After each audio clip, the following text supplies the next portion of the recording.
어서 들어오세요, 여원님들. 예, 아니, 왜 나더러 문빠래? 너네 왜 그러니? 누가 문빠야? 내가? 아, 이것들이 진짜. 나 문재인 안 좋아해. 나 비문이야. 어머, 얘네 왜 이러지? 아니, 내 조폭자 차떼기의 역사를 얘기하겠다니까. 그러면 문재인이야? 내가 무조건 문재인 빠순이 되는 거야? 나 문재인 지지하지 않아. 내가 그랬잖아. 난 오바마 지지한다고.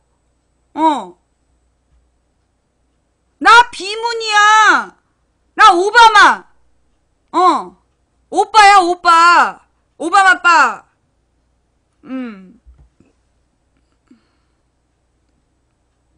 아, 왜 그래, 진짜. 제목만 갖고. 선입견을 버리라니까.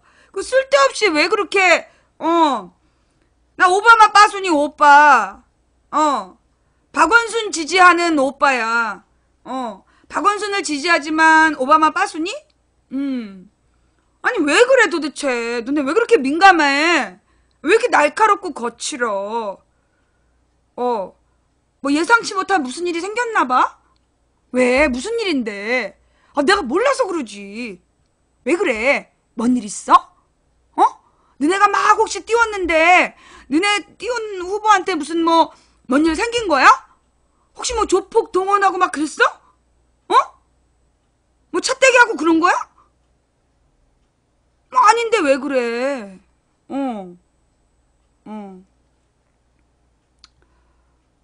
문유라는 누구야? 문유라는 또 누굴까? 문유라는 또 누군데? 문채원이랑 관계 있는 애야? 아니, 왜 그러지? 아, 난 참 이해가 안 되네. 예. 싸이가 불렀어요. 새. 아니, 왜들 그래? 당신 너무나 이쁜 당신 항상 난 당신을 향해 행진 언제 거꾸로 신을지 몰라. 나는 지금 이제 아프리카에 내 방송이 정상이 되나 안 되나 봐야 되니까 좀만 기다려줘. 담배를 피는 용기 아무 데서나 화장을 고치는 굳은 심지 그러면서 남의 시선 남의 이목 남의 크고 작은 목소리 그게 신경 쓰는 당신 좋지만 얄밉고 이쁘지만 열받게 구는 당신은 세뇨리다 남들이다 뭐래도 나 당신만을 따라가리다 당신은 나만의 모나리자고 모든 걸 바꿔버리다 내가 차지하리다 혼나라고 힘내자고 어쩌라고 성질들을 당신은 왜들 그러는지. 이랬다가 저랬다가 왔다 갔다 나갔다가 너는 만나 장난하나 나 한순간에 세대에서 설정은 또 어디니? 당신은 아름다운 피넛 너만을 바라보던 날 차버렸어 완전히 세대했어 두려운 거야 더러운 거야 아니면 좋아서 내심 떠는 거야 설정에서 이모티콘 안 보는 거가 있었는데 설정 자체가 사라졌네? 플레이어에도 뭔가 문제가 있다. 플레이어 자체에 문제인 것 같아. 글로벌 서비스를 한다 그러다가 뭐가 문제가 생긴 것 같고요.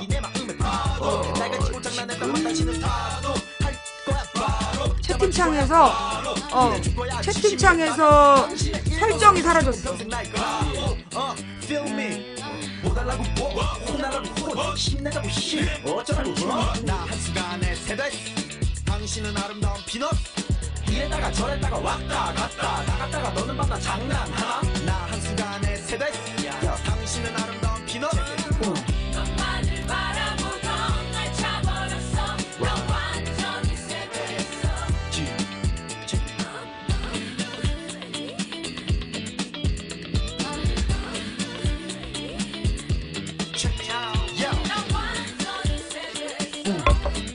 아니, 왜? 너네 그러고 알지? 특정 대선 후보 얘기하면 전부 다 블랙인 거 알지? 왜 그래? 당신은 날 완전히 뭉개버렸어 승질나서 너는 못 해먹겠어 알았어 없어도 있는데 몰라도 아는 듯 눈웃음으로 모든 상을 해결한 네 속뜻 진짜 빗상 진상 꼴배기 싫은 네가 대장 네가 얼마나 후보 언급하면 모두 강퇴시켜주세요. 예, 제가 블랙 걸 테니까요. 네. 네가 뻥튀기 거다 명심도 명심해라 그리고 뒤통수 조심해라 야 어떻게 내 마음을 쳐 이상하네. 왜들 이러지? That's right. 나보다 좋은 사람 만날까 너무 두려워. 제발 날 떠나지 마. 나 반문이야. 나 반문. 너 그거 모르니? 자, 여러분, 우리 팩트 체크 한번 해볼까요? 예. 여러분, 문팬? 문재인 팬클럽 가가지고 망치 부인 한번 검색해봐봐. 거기 나한테 쌍욕 엄청 올라와 있어. 봤지? 가서 봐봐. 문팬에 가서 망치 부인 검색하면 엄청 쌍욕이 올라와 있다니까? 그게 내가 문팬 꼴보기 싫어가지고 나는 반문이야. 반문 비문의 길을 가고 있어. 그리고 그거 몰라. 우리 채팅창에 맨날 올라오잖아. 문재인이 인터뷰 안 해줘서 삐진 거냐? 이러면서 문재인 지지자들이 나한테 얼마나 쌍욕을 하는데. 자, 그런 거 본 사람 손? 예. 우리 방 채팅창에서, 문재인이 나하고 인터뷰 안 해줘갖고 삐진 거냐? 이러면서 날 조롱하는 문재인 팬들의 글 보신 분 손? 엄청 많아. 너네가 그 착각하는 거야. 나 비문이야, 비문. 반문 내지는 비문. 오바마 오빠. 박원순 지지. 나 박원순 지지하고, 오바마 순이야. 왜 날 문바로 봐? 기분 나쁘게. 나 그런 사람 아니야. 나 2012년에 문캠프에 있는 사람한테 고소당했고 내가 감옥 갔다 온 사람이야. 사실을 적시해서. 엄마 웃긴 애들이야. 왜 제목만 보고 그래? 제목에 뭐? 아니 내가 우리나라에 옛날에 조폭을 동원했던 정치의 역사를 얘기하려고 내가 제목 걸어 놓은 건데 왜들 그렇게 쌩 난리들을 치고 그래? 너무 예민하게 생각하지 마.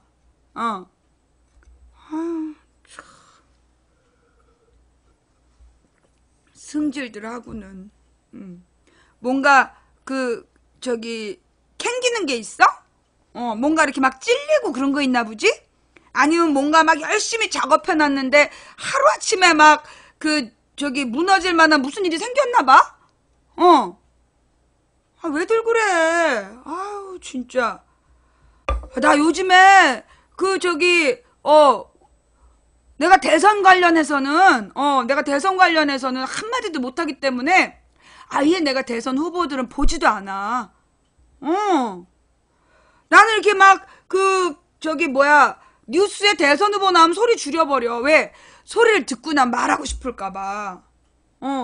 내가 그니까 요즘에 근데 여러분 지난주에 내가 중국의 역사, 어저께는 서양의 역사 했어 안 했어?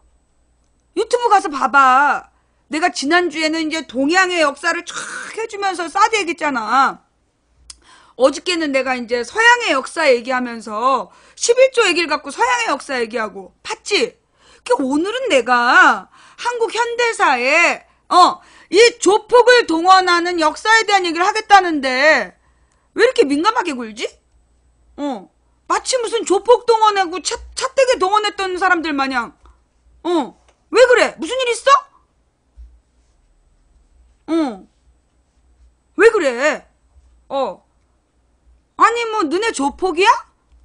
차떼기 전문 조폭? 왜 이렇게 민감해? 너네 얘기 아니야. 옛날 얘기. 불타는 10미닛 끝나버렸네. 그럼 이번엔 여론조사를 한번 해볼까? 다음 후보 중 누가 축구를 더 잘할 것 같습니까? 이래가지고 문채원 뭐 이렇게 해갖고 다음 중 축구를 더 잘할 것 같은 후보는 뭐 이렇게 해서 한번 해볼까? 문채원, 오바마 여론조사를 하면 또 막 민감하게 달려오지 않을까? 불타는 템. 내가 지난주에 방송을 좀 쉬어가지고 내 감각이 좀 떨어졌던 거야. 그래가지고 이 불타는 10미닛 그걸 잊어버렸잖아. 그러니까 내가 한 2주 정도 불타는 10미닛 못했어.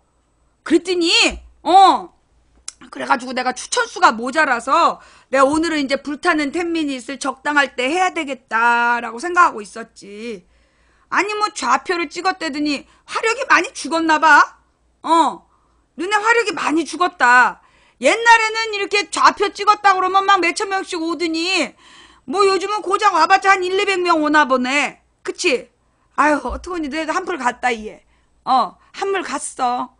아유 옛날에 한때 참 잘 나가더니 2012년에는 그렇게 지랄 연병하면서 막 세상이 다 지네 것인 것처럼 지랄 발광을 떨더니만 어휴 어떡하면 좋아. 눈에는 새 됐어. 예. 자, 네.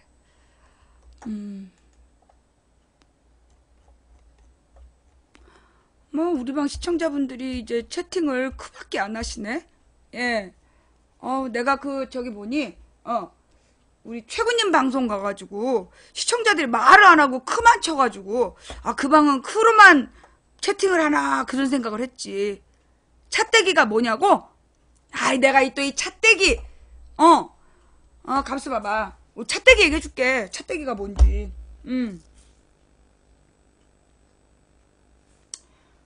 랄랄라 오랄라. 네. 자 일단 또 질문 있습니다. 한번 볼게요. 자 오늘 인트로는 시간이 없어갖고 못하겠다 이 얘들아. 오늘 인트로는 시간이 없어. 아우 나 오늘 진짜 바빴어.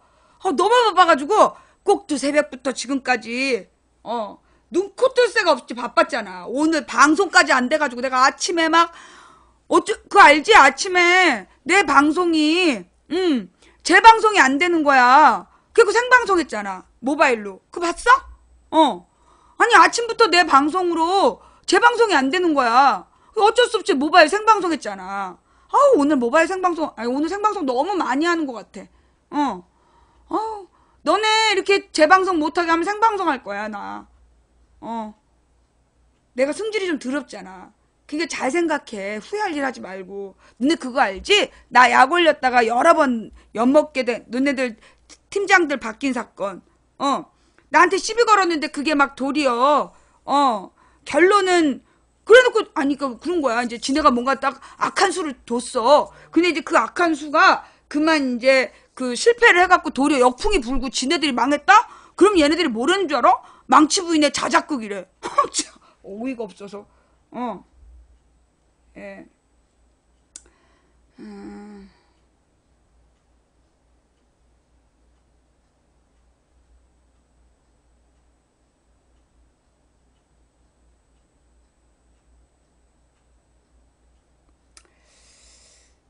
자, 질문 있습니다가 들어왔어요. 질문 있습니다. 송파 사는 29살 남자. 어제 부모님 집에 가서 엄마랑 저녁 먹으며 나온 얘기인데요.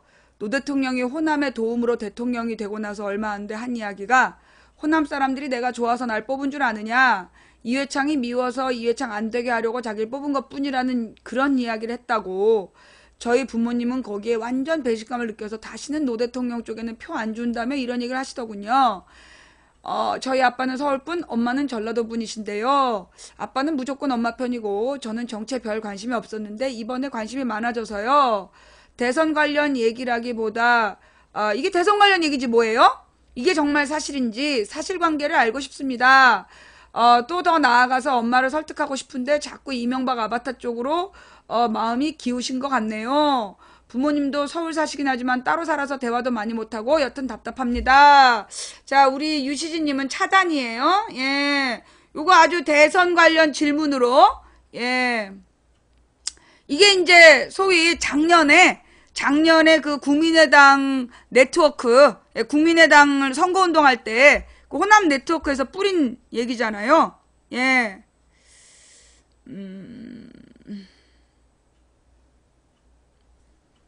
무슨 얘기인지 모르는 내용이고, 예, 그 다음에,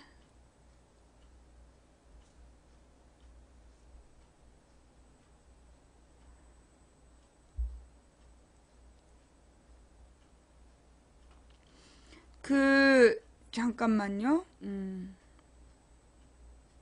누가 리셋 코리아에 대한 정보를 보내왔는데, 블로그 글을 보냈어. 블로그 말고 뉴스 기사. 여러분들 있잖아요. 포털에서 검색할 때 블로그에 나온 거를 믿지 마세요. 예. 블로그의 의견처럼 나온 거는 절대 믿으면 안 돼요. 예. 그 블로그에는 대부분이 자기 개인의 의견을 쓰는 거기 때문에 블로그에 올라온 걸 막 퍼돌리는 사람들이 있어. 예. 예. 그래서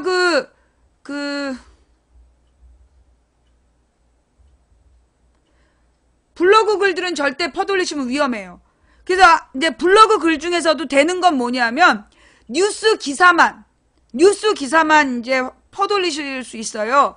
그 다음에 뉴스도 요즘에 이제 박근혜 지지자들이 쓰는 방법이 뭐냐면 왜 사람들이 언론사 잘 모르잖아. 그러니까 가짜 언론사 뉴스를 가짜 언론사에서 쓴 거를 진짜 뉴스처럼 만들어가지고 퍼돌리는 거야. 그런 건 퍼돌리면 안 돼요. 여러분들이 검색을 하시는 게 뭐냐? 검색해서 적어도 한 50% 정도 믿을 수 있는 게 한겨레, 경향, 오마이, 프레시안, 뷰스앤뉴스, 민중의 소리, 그 다음에 시사인, 그리고 미디어 오늘, 한겨레 21, 주간 경향, 요 한 10개 정도는 그 인터넷에 나와 있는 뉴스 기사를 여러분들이 한 50% 정도 믿으셔도 돼요. 예. 노컷 뉴스도 뭐 요즘에는 한 50% 정도는 믿을 수 있을 것 같아. 노컷. 이 정도는 우리가 이제 활용하고, 그러니까 여러분이 어떤 뉴스를, 정보를 접했다. 그럼 여러분들이 어떻게 하면 되냐면, 11가지에 들어가서 검색을 해보세요. 그리고 영상 뉴스로는 이제, 저 같은 경우에는 뉴스타파를 신뢰해요. 예. 뉴스타파에서 나온 거는, 나는 사실 가깝다라고 믿어요. 근데 이제 가끔 가다 보면, 얼리고 할게요. 특정 후보에 대한 언급이기 때문에. 뭐 문재인 지지자들 중에 일부를 보면 문재인을 비판한 내용은 막 분노해가지고 무조건 부정하는 자세를 가져. 그거는 옛날에 왕정시대의 자세예요. 저는 그런 자세를 갖고 있는 모습이 나는 문재인 후보에게 굉장히 불리하게 작용할 거다라고 생각합니다. 나부터 그런 모습을 보면 별로 신뢰가 안 가요. 만약에 문재인이라는 사람이 대통령이 되면 큰일 나겠다. 저런 사람들이 목소리 크게 떠들고 다니면 나라가 무슨 꼴 되겠냐. 그러니까 이제 뉴스타파에서 문재인 후보에 관련해서 무슨 검증하는 프로를 했다며. 그렇다고 뉴스타파에 무슨 후원을 끊어야 된다고 막 난리를 폈다. 그러면 도리어 중도 세력이 문재인 안 찍을걸?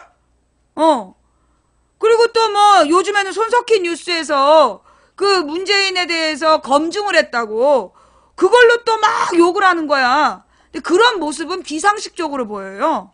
예. 내가 만약에 투표권이 있다면 나는 그런 말 듣고 문재인 안 찍을 것 같아. 그래서 어쩌면 그렇게 문재인 지지자인 척 혹시 민간인 조력자들이 그런 행동을 하는 거 아닐까라는 생각도 들어. 왜냐면 상식적인 사람들은 그런 모습을 보면 도리어 안 찍고 싶거든요? 그러니까는 보면 문재인 후보 측에서는 굉장히 미안해하면서 가능하면 상식적으로 행동하라고 그러고 악플 달지 말라고 그러고 문자폭탄 보내지 말라고 그러는데 이번에도 무슨 60대 할머니가 문자폭탄 보냈다며. 그 사람이 정말 문재인 팬이었을까? 지금 문재인 팬인 척하면서 돌아다니면서 문재인 표를 깎아먹는 사람들이 너무 많아요. 그리고 또 거기에 또 이렇게 들떨어지게 덩다리 하는 사람들도 많고 그런 모습은 나는 되게 아주 안 좋은 모습이다. 예.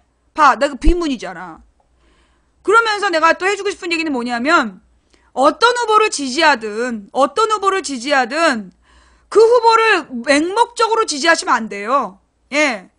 비판적으로 지지해야 되는 거야. 아니 세상에 완벽한 사람이 어디 있겠어. 누구한테나 흠이 있어요. 어떤 정치인에게든 다 단점이 있기 마련이야. 근데 단점이 없다라고 막 지랄하면 안 돼. 단점은 받는 거야. 맞아. 그 부분은 부족한 거야. 라고 인정해버리면 더 이상 논쟁거리가 안 돼. 근데 보면 가령 A는 이게 문제야 라고 얘기하면 그게 왜 문제야? 그런 문제 없어. 이래. 자 그러면 A가 문제라고 얘기했던 사람들이 A의 문제를 증명하기 위해서 더 떠벌리겠지. 그지? 내가 만약에 A 후보의 지지자야. 근데 누가 A 후보에 대해서 비판을 해. 그러면 아니라고 부정하고 막 욕을 하면 결국 그 논점에 매여 있는 거야. 계속 그 얘기를 할 수밖에 없어. 근데 누가 뭐라고 비판을 해. 아, 맞다. 그건 내 잘못이다. 우리가 부족했다. 인정을 해버려. 그러면 더 이상 A에 문제가 있어라고 얘기할 수 있다 없다? 없는 거야. 그렇잖아. 안 그래? 그니까 막 무슨 잘못을 지적했다고 그걸 가지고 막 욕을 하고 뉴스타파나 막 손석희 뉴스를 욕하면요. 예. 그게 도리어 더 논쟁거리를 만드는 거야.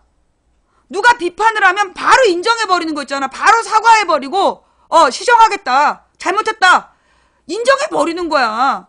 그러면 이 잘못에 대해서 시인해버리면 더 이상 물고 늘어지는 쪽이 추해지는 거야. 무슨 얘기인지 알겠어요? 누가 이제 비판을 하잖아. 그럴 때 그 비판에 대해서 그냥 빨리 수용해버리는 게 논쟁을 바로 중단시키는 길이야. 그걸 부정하면 그 자기의 주장을 증명하기 위해서 말이 길어지고 논점이 되는 거야. 빨리 잘못을 인정해버리는 거. 그게 상황을 신속하게 종료시키는 거예요. 네. 왜들 그렇게 바보 같은 짓을 자꾸 하는지 몰라. 그 다음에 나는 지금 이 언론에 대해서 가령 예를 들어 그 안희정 지사가 얘기했던 선의 발언, 안희정 지사가 했던 선의 발언이 농담이었잖아. 그런데 그 말을 물고 늘어지면서 모든 언론이 안희정을 까댔어. 그래갖고 안희정을 지지하던 사람들도 막상 야권 선거에서 안희정을 못 찍은 거야. 언론이 다 같이 나서가지고 안희정을 까대니까.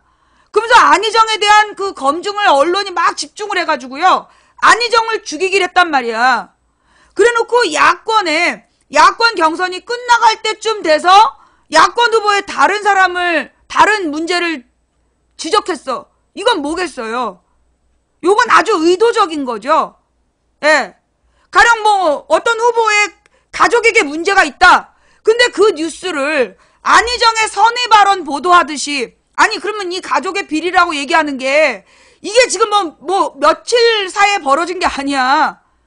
11년 전 사건이더만. 12년 전? 12년 전에 취직했다가 11년 전에 그 퇴직한 사건이야. 그런데 그 문제를 일부러 야권 경선이 다 끝난 다음에 터트리는 거. 이거 의도한 거 아니냐고. 14년 전 사돈 얘기, 11년 전 취업 얘기, 이런 것들을 지금 와서 터트린다는 건, 이거는 언론이, 자기네들이 지지하는 어떤 특정 후보에게 유리하게 하는 거 아니냐. 이건 분명한 나는 의도가 있다라고 봐. 어떤 뉴스를, 검증을 할 때는, 아니, 안희정한테는 안희정의 선이라는 말 한마디를 갖고 쓴 기사가 몇 개야? 안 그래? 예. 안희정의 선의 발언으로 쓴 기사가 수백 개야. 그런데 수천 개지. 수백 개, 수천 개가 선의 발언으로 나왔어. 그러면 같은 기준으로 그 당시 10년 전, 14년 전, 더 웃긴 게 뭐냐, 이 사건들이요. 이미 옛날에 2006년, 2012년에 다 문제가 검증을 마친 사건들이야. 지금 막 인터넷에 떠돌고 있는 얘기들이 2006년에 문제가 돼서, 그래서, 2007년, 2008년에 문제가 돼가지고, 그 뒤로 감사원에서 감사도 했어, 이명박 때. 그치? 근데 그런 내용을 가지고 마치 지금 일어난 것처럼, 마치 처음 일어난 일처럼 계속 물고 늘어지는 거야. KBS 새노조에서 얘기를 했더만, 우리들이 다 검증한 거다. 우리들이 다 검증했다.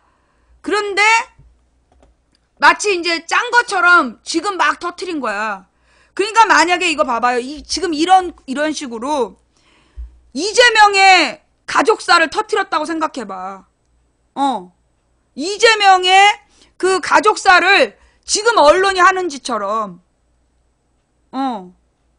이 언론이 하는 짓처럼 그 이재명의 가족사를 이렇게 막 보도하면 어떻게 됐겠냐고. 아니, 그러니까 안희정에 대해서 선의 발언 하나 가지고 사람 잡은 거 아니야. 그쵸? 이 언론이 안희정의 선의 발언 하나로 안희정을 등신 만들었어. 완전히 정치적으로 매장한 거야. 근데 이 이재명의 녹음 파일 까져서 봐. 얼마나 기가 막혔겠어. 나는 난 대한민국의 언론에 대해서 내가 진짜 치가 떨리는 게 뭐냐 하면, 이번에 이재명이 이제 그 야권 후보로 나왔잖아. 안희정의 선의 발언 보도는요, 어마어마하게 나왔어요. 몇백 개가 나왔어. 그런데 이재명의 형수의 녹음 파일은 아무도 안 다뤄. 웃기지 않아요? 웃기지 않냐고. 그거는 누가 봐도 반드시 알아야 될 내용이고 검증을 해야 될 내용이야. 그치? 아무도 보도를 안 해. 킵해둔 거야. 나중에 이재명이 뭔가 큰일 나오면, 큰 자리에 나오면 다시 그때 터뜨리려고. 아니 솔직히 뭐 문재인에 대해서도 뭐가 문제가 많았다면 왜 야권 경선하기 전에 보도 안 했냐고. 아니 안철수에 대해서 문제가 많았으면 왜 경선하기 전에 보도 안 했냐고. 그러면 야권에서 문재인이나 안철수가 뽑히기 전에 검증을 했을 수 있잖아. 근데 이 언론들이 그런 얘기를 가만히 가지고 있다가 후보가 된 다음에 터뜨려. 예. 이거는 나는 지금 언론의 장난이라고 보여. 예. 이게 진짜, 자, 이제 그 특정 후보에 대해서 비방하고, 예. 특정 후보에 대해서 비방한 사람들은, 블랙을 걸고, 예, 또 진행할게요. 이게, 내가 늘 그런 얘기 했잖아요. 그러니까는, 지금 세계가 위험해지고 있다. 왜 위험해지고 있냐면, 정치 권력이 미친놈들이 자꾸 뽑히고 있어. 미친 극우파 새끼들이 자꾸 이렇게 정치적으로 나오고 있는 거야. 그러면 이게 어떻게 가능했냐? 각 나라의 이 미친놈들이, 예, 완전히 이 극우 또라이 새끼들이 집권을 하게 된 이유가 뭐냐 하면, 뭐 때문이야? 미디어 때문이야. 언론에서 계속 그 사람들만 다루는 거야. 여러분, 그 미국에서도요, 미국의 정통 언론은 힐러리를 지지했어. 그런데 힐러리를 지지하는 기사는 클릭도 안 해. 근데 누구에 대해서? 트럼프는요, 무슨 방법을 썼냐? 다 노이즈 마케팅이야. 지금 전 세계 공통적으로 벌어진 건데, 트럼프, 두테르테, 에르도안, 그 다음에 이제 영국의 그 지금 극우 총리, 프랑스의 극우 후보, 얘네들에 대해서 각 나라의 그 언론들이 어떤 식이냐면, 욕을 하는 거야. 계속 욕을 하는 거야. 지금 누구처럼, 그 눈썹 아저씨. 그 눈썹 아저씨 욕하듯이, 그게 노이즈 마케팅이야. 예. 일부러 막 개소리를 해가지고, 그 개소리를 해서 노이즈 마케팅을 하는 거야. 근데 그 노이즈 마케팅을 하면서 같이 욕을 하면서 그것만 바라보게 하는 거야. 노이즈 마케팅이 뭐냐 하면, 정상적인 방법으로는, 뭔가 띄울 수 있는 메리트가 없는 그런 상품을, 막 욕을 하는 거야. 큰 소리를 치면서 막 욕을 해. 그럼 사람들이 쳐다보잖아. 그러니까 일반적으로 홍보를 해서 내놨을 때는 볼품이 없어서 아무도 관심을 갖지 않는 대상, 그런 사람들이 노이즈 마케팅을 하는 거야. 노이즈 마케팅이라는 게 뭐냐면 일부러 욕먹을 짓을 해가지고 그래서 사람들의 관심을 끄는 거. 그 대표적인 게 페리스 힐튼이야. 페리스 힐튼이 소위 그 유명 스타로 부상하기 위해서 그렇게 이상한 짓을 많이 했다는 관종짓을. 그런데 딱 관심을 갖고 난 다음에 한 번도 이상한 짓 안 했대. 페리스 힐튼이 그렇게 했다는 거예요. 일부러 그 관심을 받기 전까지는 이상한 짓을 자꾸 해가지고 일부러 막 그 스캔들 기사에 자기를 노출시켰어. 그래놓고 갑자기 이미지 반전이 있네? 이런 기사를 유도하는 거야. 그리고 난 다음에 그 뒤로 계속 정상적 생활을 하는 거야. 그게 단기간 안에 자기를 확 띄우려는 기사라고 보여. 아니 그 마케팅 방법이야. 예. 노이즈 마케팅 방법이야. 자, 이제 또 얼리고 중요한 얘기 할게요. 나는 지금 지금 현재 대선 관련 조폭 발언, 조폭 뉴스, 나 이거 뭔가 수상해. 조폭 동원. 솔직히 내가 이 조폭 동원이라고 쓴 거, 나 네이버 검색해서 찾은 건데, 예. 이게 이 조폭 동원이라는 이 멘트, 이거 내가 볼 때는 요원들이 일부러 띄운 멘트야. 난 이거 노이즈 마케팅이라고 봐. 조폭 동원이라는 거, 이거 노이즈 마케팅이라고 봐요. 왜냐하면 이 관련 내용이 2시간 전에 처음 나왔을 때는 특정 정당의 불법 동원이 제목이었어. 찾아봐. 2시간 전에 이 뉴스가 처음 나왔을 때는 어느 정당에서 불법으로 동원을 했다.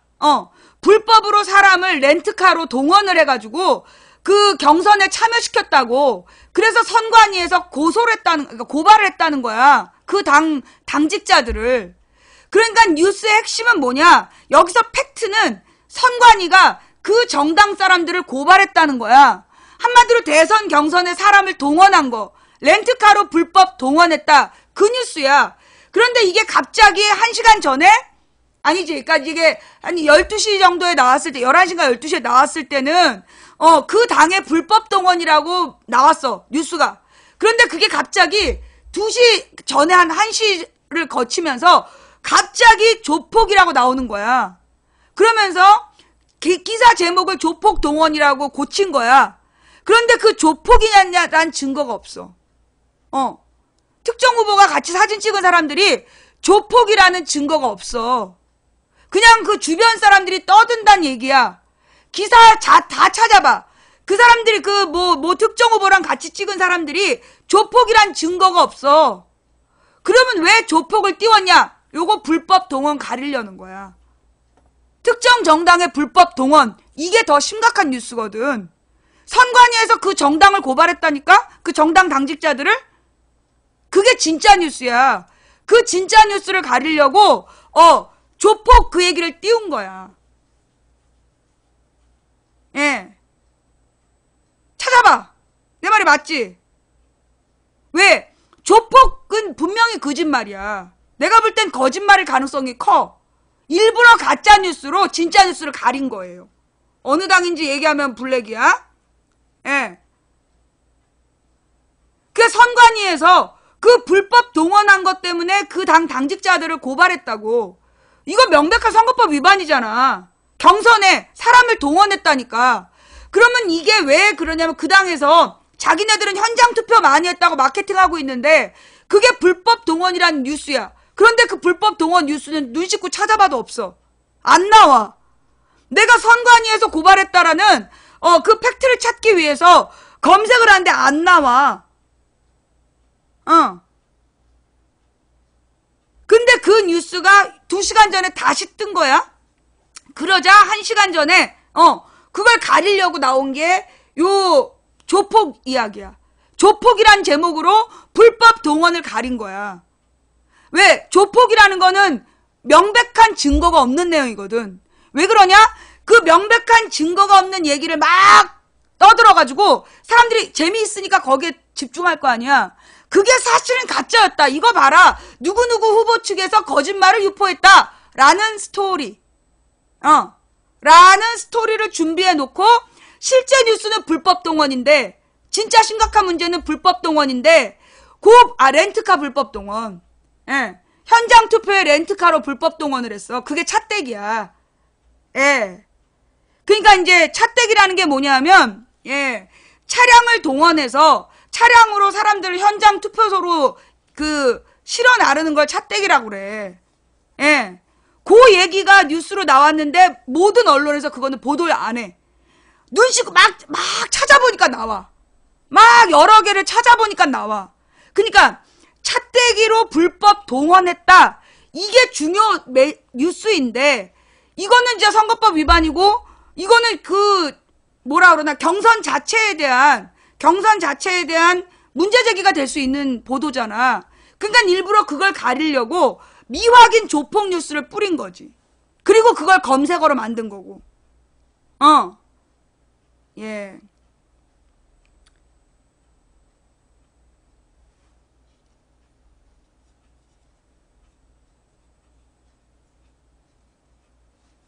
무슨 얘기인지 알겠지? 예. 그래서 이 무슨 조폭이라고 그걸 딱 후보 이름을 달아갖고 누구누구 조폭 이렇게 달아서 검색어로 올린 건데 그 목적이 뭐냐면 그 후보의 정당에서 불법 동원을 한 거야. 그 불법 동원을 가리려고 지금 조폭이라는 이름으로 물타기를 한 거야. 예. 지금 차떼기가 2위잖아요. 예. 그 차떼기 얘기가 뭐냐 하면 원래 차떼기는 그 원래 차떼기라는 말은 뭐냐면 예. 그 저기 뭐였니? 그러니까 차떼기가 지금 다시 2위가 됐어요? 아니 아까는 조폭이 1위였어. 조폭이 1위, 차떼기가 2, 3위였어. 내가 방송 시작할 때. 지금 이제 차떼기가 다시 위로 올라갔어? 사실 이게 중요한 거는 불법 동원했다는 부분이거든. 근데 이 불법 동원 문제가 왜 심각하냐? 왜 심각하냐? 근데 사실 이게 경선을 할 때요. 불법 동원들 다 해요. 불법 동원이라기보다 동원들을 다 해. 그러니까는 더민주 같은 경우에도 그 동원했어요. 모든 후보가 새 후보가 내가 알고 있기로는 새 후보 진영에서 다 동원했어. 그런 것처럼 그 뭐 더민주는 그 새 후보가 다 동원을 했는데 그 중에 특정 후보가 워낙 저기 지지세가 많으니까 조직이 많으니까 제일 많이 걸린 거고 나머지 후보들도 동원 다 했어. 그런데 이 동원이 이 소위 무슨 뭐 전화 인터넷 뭐 주로 이런 거였잖아. 근데 요 차떼기는 현장 동원이거든. 인터넷으로 참여를 모집한 거하고 예. 이 현장으로 차를 동원한 거하고는 얘기가 달라. 왜냐하면 그게 불법이에요. 그러니까 옛날에 그 경북에서 주로 경북에서 한 짓이 뭐였냐면 그 경북에서 이제 경북은 되게 그 사람들이 흩어져 산다 그랬잖아. 흩어져 살다 보니까 도시가 아닌 농촌 같은 경우에는 사람들이 막 흩어져 살아. 그래서 언제나 경북에서 차떼기가 많았어.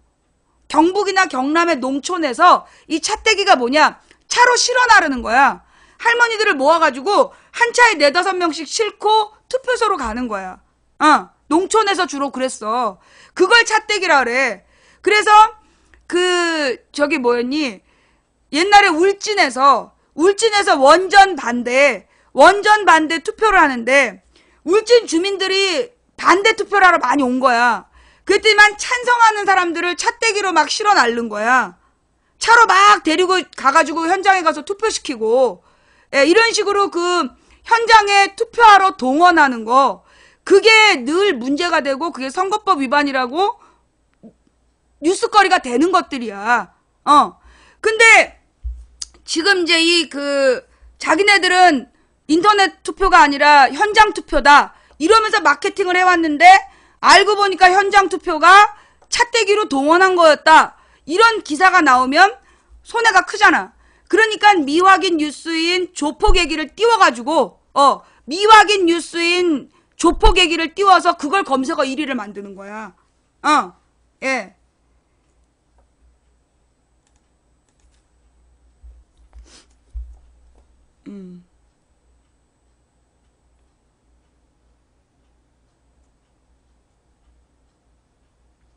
맨 처음에요. 아니야. 2시간 전에는 똑같은 기사인데, 그러니까 내가 방송하기 2시간 전이니까 12시에 나온 뉴스는 불법 동원으로 멘트를 잡았다니까. 제목을 불법 동원으로 잡았어. 그런데 그게 1시 반부터 조폭으로 바뀌었어. 내가 볼 때 이거는 분명히 조폭이란 단어를 띄워서 이 차떼기를 가리려고 한 의도가 분명하다라고 봐. 예. 그러니까 이 조폭이라는 거는요. 내가 이거 방송 시작하기 직전에 봤을 때는 조폭이 1위였어. 그거 검색해 봐봐. 본 사람 아까 내가 방송 시작할 때 그때 누구누구 조폭 이게 검색어 1인 거 본 사람 손? 응. 아까 2시에 누구누구 조폭 그게 검색어 1인 거 본 사람 손? 이 사람들이 다 증인이야. 지금 손 들고 있지? 엄청 많이 봤지? 그게 1위였어. 누구누구 조폭. 내가 볼 때 그 누구누구 조폭을요, 나는 검색어로 만든 게 나는 그 불법 동원이라는 기사를 가리기 위한 작업이라고 봐. 아, 지금도 1위야? 거봐. 그거요, 조폭이란 증거 없어. 지금 증거 나왔어? 그 후보랑 같이 사진 찍은 사람들이 조폭이란 증거 있냐고. 없지. 그지? 그 사람들이 조폭이란 증거가 없고, 그게 주변 사람들의 주장이다야. 그 지역 사람들의 주장이다.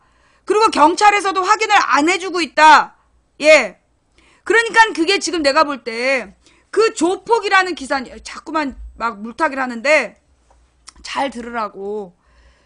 조폭이라는 확증이 있냐고. 여러분 그 뉴스를 잘 봐야 돼요.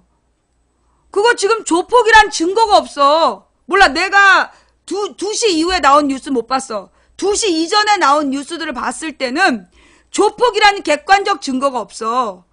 여러분들 선거법은요, 객관적 증거 없는데 여러분 떠들고 다니면 바로 걸려요. 예. 객관적 증거가 없고 그 지역 관계자에 따르면 그 관계자가 누구냐고. 그 지역 관계자가 누구냐고. 그러니까 그 지역 관계자에 따르면 그 중에 누구누구가 이응파 조직원이라고 소문이 돌고 있다. 그 지역 사람들의 주장이다야. 그런데 그 사람들이 조폭이려면 경찰에서 뭐 폭력 전과가 있다든가 그래야 될 거 아니야. 근데 이제 이 사람들이 무슨 뭐 운동을 했던 사람들이고 그 지역 무슨 청년 조직 사람들인데 이게 무슨 땡땡파하고 연관되어 있는 걸로 보인다야. 이게 언제 거냐. 옛날에 노무현 대통령이 640만 불을 받았다라고 제목이 나와. 그럼 진짜 640만 불을 받은 줄 알잖아, 국민은. 기사에 들어가 보면 받았다라는 증거는 없어. 근데 그런 주장이 제기됐다. 의혹이 제기됐다야. 그러면 그거 보도하면 됩니까? 안 됩니까? 안 돼요. 그런데 그 640만 불을 받았다! 이러면서 제목을 달았어. 이 개새들이지요. 예. 실제로 증거가 없는데, 그러니까 기사 제목을 다룰 때도 명백한 근거가 있는지, 100% 확신할 만한 근거가 있는지를 써야 돼. 그리고 만약에 조폭이란 제목을 달고 싶으면 물음표를 붙였어야지. 이 사람들이 조폭이란 증거 있어? 폭력 전과 있냐고. 폭력 전과도 없는데 왜 조폭이라고 얘기해? 폭력 전과라는 그 증거가 나왔냐고. 증거 없잖아. 그런데 일부러 이 사람을 조폭 이렇게 막 띄우는 거야. 내가 볼 때 이건 뒤집을 수 있는 얘기거든. 조폭이란 얘기는 100% 명백한 증거가 없기 때문에 이건 뒤집을 수 있는 얘기야. 그러니까 일부러 뒤집을 수 있는 얘기를 검색어로 막 띄워가지고 실제로 더 심각한 문제를 가리는 거예요. 그러니까는 진짜 정치인들은 차떼기를 더 받겠지. 그게 실정법상도 위험한 죄니까. 근데 요원들은 이 조폭이라는 기사를 띄웠겠지. 그래야 눈을 가릴 수 있으니까.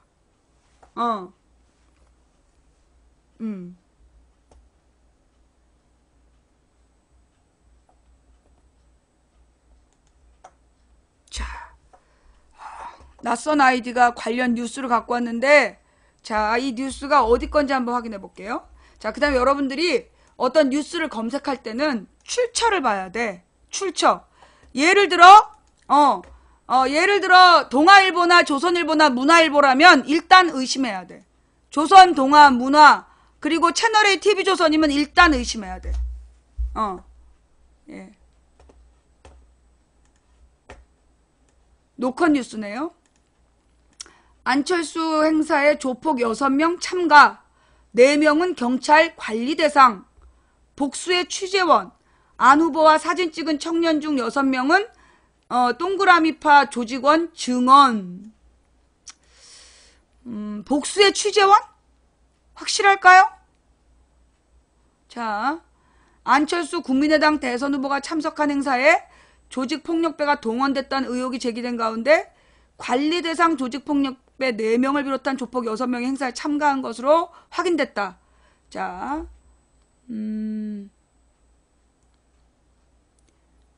복수의 취재원에게 확인한 결과 이 6명 모두 땡땡땡 동그라미파 소속 조직원이고 이 중 4명은 경찰 관리 대상 조직폭력배인 이른바 계보에 오른 것으로 나타났다. 이 CBS 자신 있나? 전주 지역 폭력 조직 상황에 정통한 관계자. 이런 게 애매한 거예요. 복수의 취재원이라든가, 예, 복수의 취재원. 그러니까 이 복수의 취재원이라는 말은 뭐냐면 여러 사람에게 물어봤다는 얘기야. 그 다음에 전주 지역 폭력 조직 상황에 정통한 관계자. 이게 누구냐고. 공식적으로 경찰이면 경찰, 검찰이면 검찰 이렇게 얘기하지 않고 이렇게 나온 기사는요. 이거 믿을 수 없어요. 요게 맨 처음에 이게 문화일본가에서 보도한 것 같은데? 이 내용을? 4명은 관리 대상, 2명은 최근 폭력 조직 가담. 공교롭게도 모두 폭력 조직원인 이들과 사진을 촬영했는지에 대한 궁금증 제기. 최근 많은 사건이 연루됐던 동그라미파 조직원들이 자신들의 세력이 건재하고 있음을 과시하기 위해 안 후보와 사진을 찍은 것으로 알고 있다라고 말했다. 또 다른 관계자는 누굴까요? 동그라미파 소속 한 조직원이 2014년 11월 22일 경쟁관계에 있는 W파 조직원에게 흉기에 찔려 살해됐고 이 앙금이 가시지 않은 터에 지난해 11월 17일 전주의 한 장례식장에서 O파와 W파 조직원들의 패싸움을 벌여 34명이 구속됐다. 중간 보수급 조직원의 죽음과 젊은 조직원이 대거 구속된 상황에서 세력 건재를 과시할 필요가 있는 O파 조직원들이 안 후보 행사에 참가해 사진을 촬영한 것으로 해석된다. 이 6명이 폭력 조직원인지 확인해 줄 수 없다는 입장을 되풀이하고 있다. 그러니까 지금 경찰의 관리 대상이란 얘기는 근거가 있다 없다. 이런 말이 중요한 거야. 지금 그 4명이 4명이 경찰의 관리 대상이란 증거가 있다 없다? 없다야. 문제가 제기된 청년들이 만약 조직폭력배인 게 맞는 것으로 확인된다면 이 청년들의 참석을 유도한 관계자들에 대해서 징계나 불이익이 불가피할 것으로 보인다라고 밝혔다. 이렇게 얘기했다는 거 아까 입장하고 많이 달라졌네요. 예, 사실 무근이다 이러더니 저기 태도가 좀 바뀌었어. 갑자기 또 이제 인정하는 분위기. 이게 3시 39분. 조금 아까 나온 기사군요. 네, 조금 아까 나온 기사예요. 네. 자, 그런데 지금 이 부분보다 중요한 건, 예, 이것보다 중요한 거는 조직동원, 차떼기야. 저 차떼기에 대해서는 기사가 나왔나요? 차떼기에 대한 기사 나왔어요? 이 조직폭력배 얘기는 지금 3시 39분에 나왔는데, 차떼기에 대한 기사는 추가로 나온 거 있어요, 없어요? 차떼기는 지금 선관위가 고발한 거야. 선관위에서 고발한 거라서, 예. 그거는 우리가 100% 사실이라고 봐야 되죠. 예. 그게, 차떼기 기사가 지금 나왔나 안 나왔나 한번 봐봐. 이 차떼기가 원래 더 중요한 기사였어요.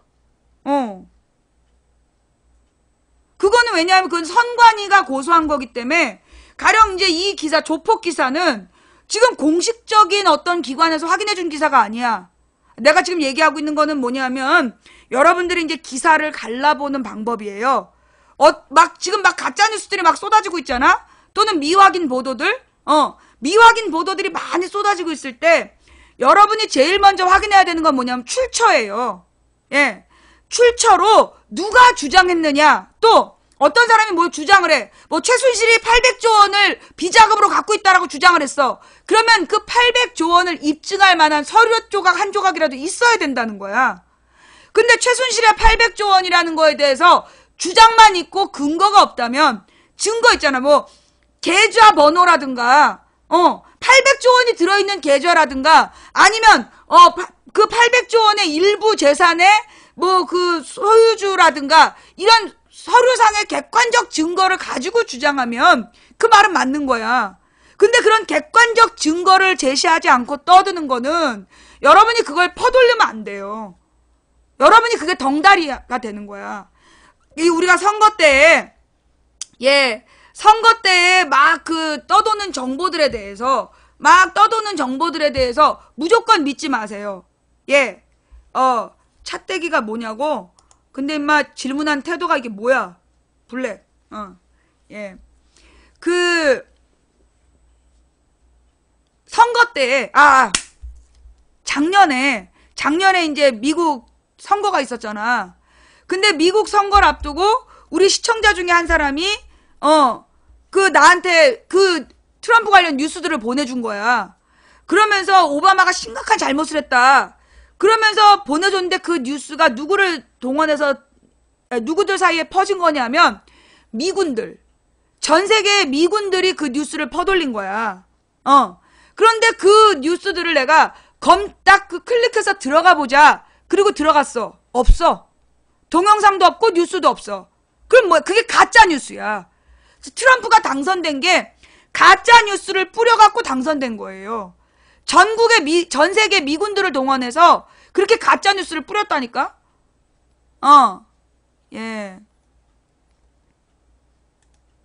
아니, 내가, 뭔 개소리야, 지금. 자, 여러분. 제가 특정 후보 욕했어요? 트럼프 가짜뉴스로 당선된 거야. 트럼프 가짜뉴스로 당선됐어요. 야, 지금 트럼프가 한국에다 무역보복 한다는데 트럼프 만세? 너 트럼프지, 새끼야. 아니, 내가 지금, 막 네티즌들이 어느 특정 후보 조폭이라고 떠들길래 그거 근거 없다. 팩트 체크한 거잖아. 근데 왜 시비를 걸지? 왜 그래? 왜 그렇게 민감한데? 너네들은 지금 차떼기 얘기보다는 조폭 얘기를 하고 싶은데 내가 자꾸만 차떼기 얘기해서 그래? 제이씨가 뭐냐? 아이, 또 이런 얘기하면. 제이씨인지는 잘 모르겠는데, 자, 이제부터 진짜 얘기할게요. 이제부터 진짜 얘기. 이 조폭을 동원하는 정치를요, 예전부터 했어요. 예전에, 누구야, 김영삼, 김대중 시절에 조폭을 동원해서 정치 깡패들이 있었어. 그 옛날에 왜 그 박정희 시대 때 김영삼 지지자하고 김대중 지지자가 막 그 싸움을 했어. 폭력 사태를 일으키고 그랬었어. 그런데 그 사건에 그 주동 세력이 조직 폭력배들이었어. 그래서 이제 뭐 부산에서 잘 나가는 파, 광주에서 잘 나가는 파, 걔네들이 그 김대중 편 들고 김영삼 편 들어갖고 붙고 그랬었어요. 그런데 나중에 밝혀진 바에 의하면 그 폭력배들을 동원한 건 실제로 김대중, 김영삼이 아니라 딴 놈이었다. 딴 놈이 그 조직 폭력배들을 동원해서 김대중 지지자, 김영삼 지지자인 척하고 싸움을 한 거야. 그래서 그로 인해서 그들에 대한 비판 여론을 가져온 거다. 이런 얘기도 옛날에 있었어. 그 다음에 그리고 나서 정치 깡패가 실제로는 어떤 일들 했냐면, 왜 이제 이런 얘기가 나왔냐면, 박정희 전두환 때, 이승만 때는 이제 노조 이런 게 별로 없었고, 박정희 전두환 때, 그러니까 박정희가 이제 10년을 정치한 다음에 1970년에 전태일이 분신을 해. 그리고 난 다음에 한국의 노동운동이 시작이 돼. 그래갖고 이제 그 노동운동이 막 벌어지면서 노동자들이 파업을 해, 70년대에. 그러면 사장들이 누구를 동원했냐면 구사대라는 걸 동원했어. 그러면 이 구사대가 누구냐면 조폭이야. 조폭 애들을 동원해갖고 그 노조 파업 현장에 쳐들어가서 진 뭉개버리는 거야. 완전히 막 두들겨 패가지고, 막 완전 장애인 만들고 그랬어. 그 당시에. 그러니까 이게 박정희 전두환 때 파업하는 사람들한테 박정희 전두환을 배경으로 한, 공화당이나 민정당에서 한 자리 하는 애들이 도와주는 거예요. 뒤를 봐주는. 그래서 불법적으로 노동 착취를 하는 사람들이 요청을 하면 구사대가 가. 구사대가 가서, 구사대라는 게 뭐냐, 회사를 구하는 사람들. 이래가지고 파업 현장을 이제 습격하고 그랬었던 거야. 그 YH 무역 때도 그런 사람들이 동원됐던 거예요. YH 무역 사건은 뭐냐면 김영삼 동네에 YH 무역이라는 무슨 이제 회사가 있었고, 거기 여직원들이 파업을 했는데 구사대가 와갖고 여직원들을 막 성적으로 폭력을 행사하고, 그리고 막 입을 강제로 벌려서 똥물을 붓고 귀 속에다 똥물을 퍼붓고 막 이랬던 사건이야. 그래서 열받은 여성 노동자들이 김영삼 정당, 신민당 당사를 점거를 해요. 그리고 점거를 하고 막 점거 농성을 했는데, 그때 박정희가 이 폭력배들을 동원을 했어. 폭력배였지 그때. 그래가지고 얘네들이 들어와서, 아니야 군인경찰이었나? 군인경찰이었다. 군인경찰과 폭력배가 같이 갔을 거야. 그래가지고 이 군인경찰들이 막 밀고 들어가 버리니까 경찰들이었나? 막 들어가서, 군인 아니면 경찰 아니면 폭력배 셋 중에 하나야. 얘네들이 들어가면서 노조원들을 막 밀어붙이니까 옥상으로 가서 거기서 몇 명이 떨어져 죽어. 그게 YH 무역 사건이야. 그래갖고 김영삼이 열받아가지고 박정희를 비판을 해. 박정희를 비판을 했더니 박정희가 김영삼을 제명을 해. 그래갖고 김영삼 동네 부산 마산에서 그 부마 항쟁이라는 걸 일으켜. 그 부마 항쟁을 진압하라고 박정희가 다 죽여버리라고 그런 거야. 근데 김재규가 그럼 부마 항쟁으로 다 죽여야 된다는 얘긴데, 그러면은 얼마나 많이 죽여야 돼. 그래가지고 박정희를 죽였다. 요게 그 YH 무역 사건이야. 그래서 YH 무역 사건하고 부마 항쟁, 그러니까 YH 무역 사건, 신민당사 점거농성, 김영삼의 항의, 김영삼 제명, 부마 항쟁, 그 박정희 피살, 이게 다 연관된 사건이야. 좌우지간 그럴 때 폭력배로 동원되는 게 구사대야. 그러면 이제 이 구사대의 모습은 어디서 찾아볼 수 있냐면, 여러분 그 영화 검사외전이라는 영화 봤어요? 검사외전이라는 영화를 보면 거기에 무슨 환경운동 하는 사람들이 나와. 진짜 환경운동하는 시민들 평화롭게 하고 있는데 갑자기 봉고차로 폭력배들이 동원되잖아. 걔네들 그런 애들이야. 폭력배를 동원해가지고 그 폭력을 쓰게 하고 그 폭력을 근거로 해서 여론을 뒤집는, 그게 옛날 다 그 방법이었어. 예. 뭔 말인지 알았지? 그래서 이제 그 용역 깡패라는 그 용역 깡패들을 박정희 전두환 때 구사대로 활용을 했어. 그래가지고 이제 나중에 전두환이가 웃기는 게 뭐냐면, 지가 걔네들을 동원하고 그들의 힘으로 집권을 했잖아. 근데 이 새끼들이 어떻게 했냐면 나중에 조직폭력배를 소탕한다. 정의사회 구현한다. 들어봤지? 정의사회를 구현한다 그러면서 조직폭력배를 가두기 위해서 삼천교육대를 만들겠다. 들어봤죠?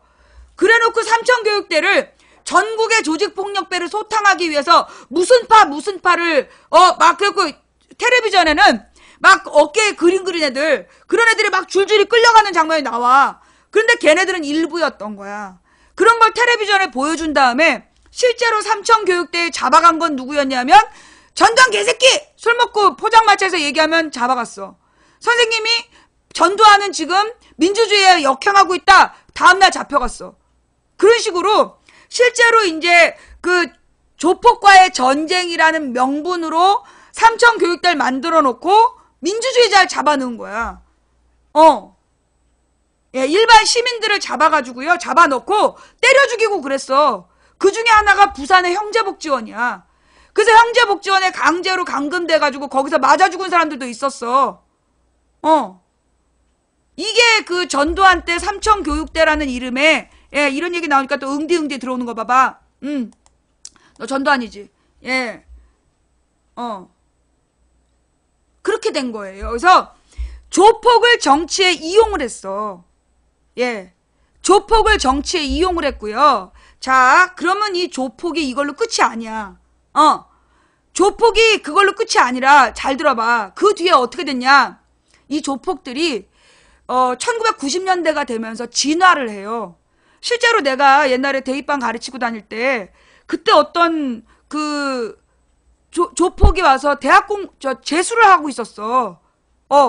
조직폭력배 출신이 재수를 하고 있었다고. 그게 무슨 얘기냐면 이제 그 1980년대까지 진짜 힘으로 그 조직을 운영하던 애들이 90년대부터 그 뭐라 그러나 공산주의가 무너졌잖아.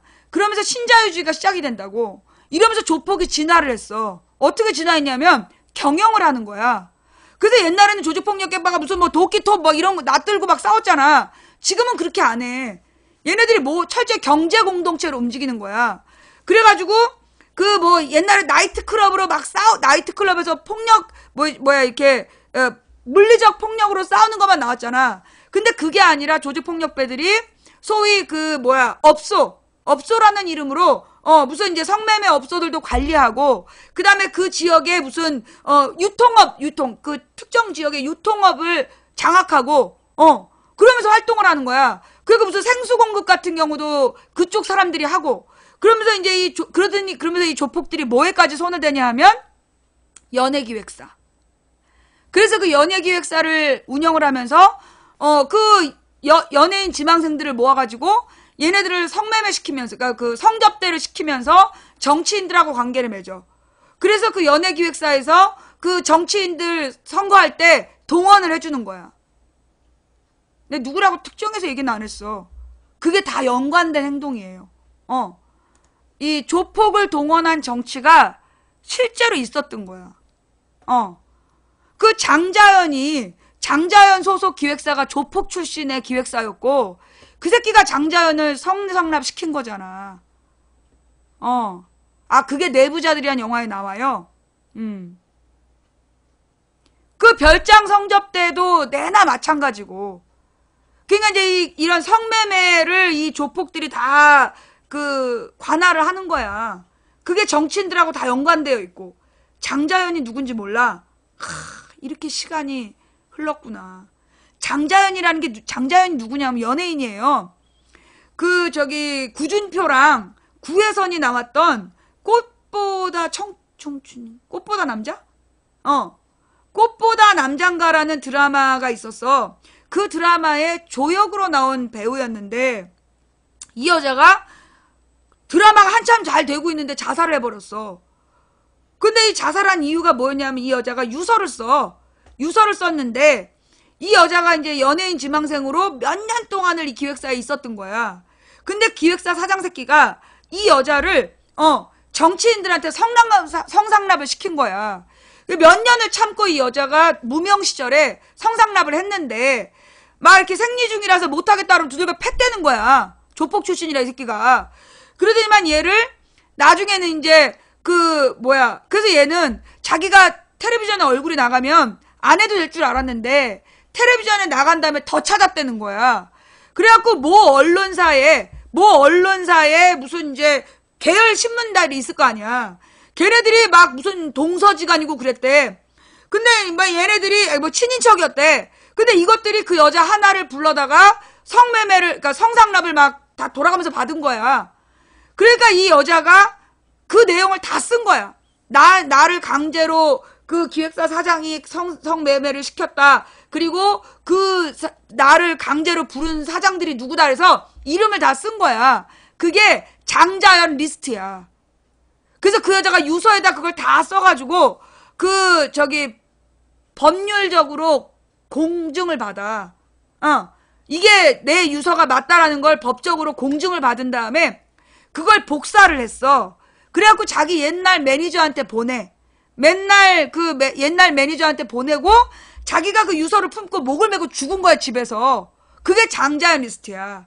그런데 그 장자연 리스트가 나오니까 막 사람들이 그 장자연이 누구냐 하면 그놈들이 누구냐? 한 여배우를 이렇게 짓밟은 놈이 누구냐? 막 이러면서 관심을 가졌어.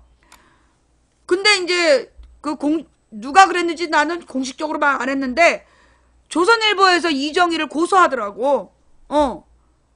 왜 고소했는지 난 지금도 몰라.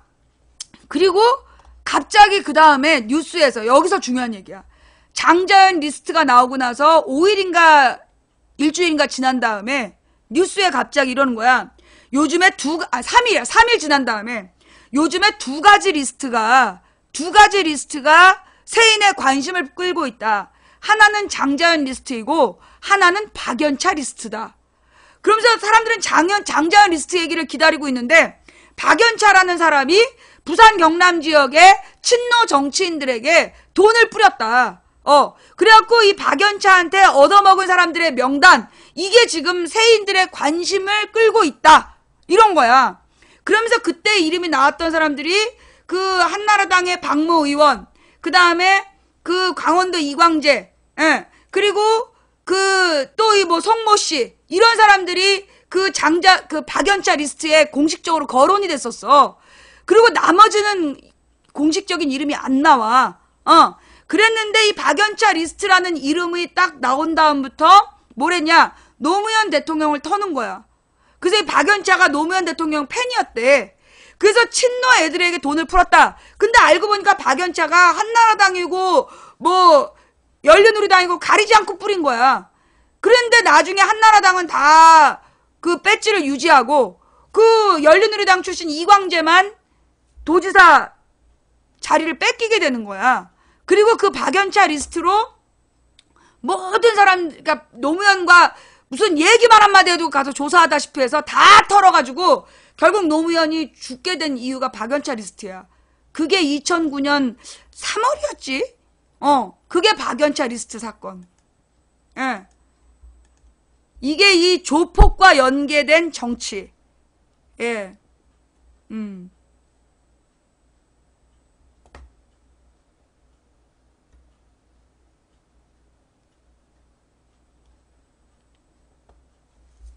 그 박연차 리스트를 물타기 한 거야.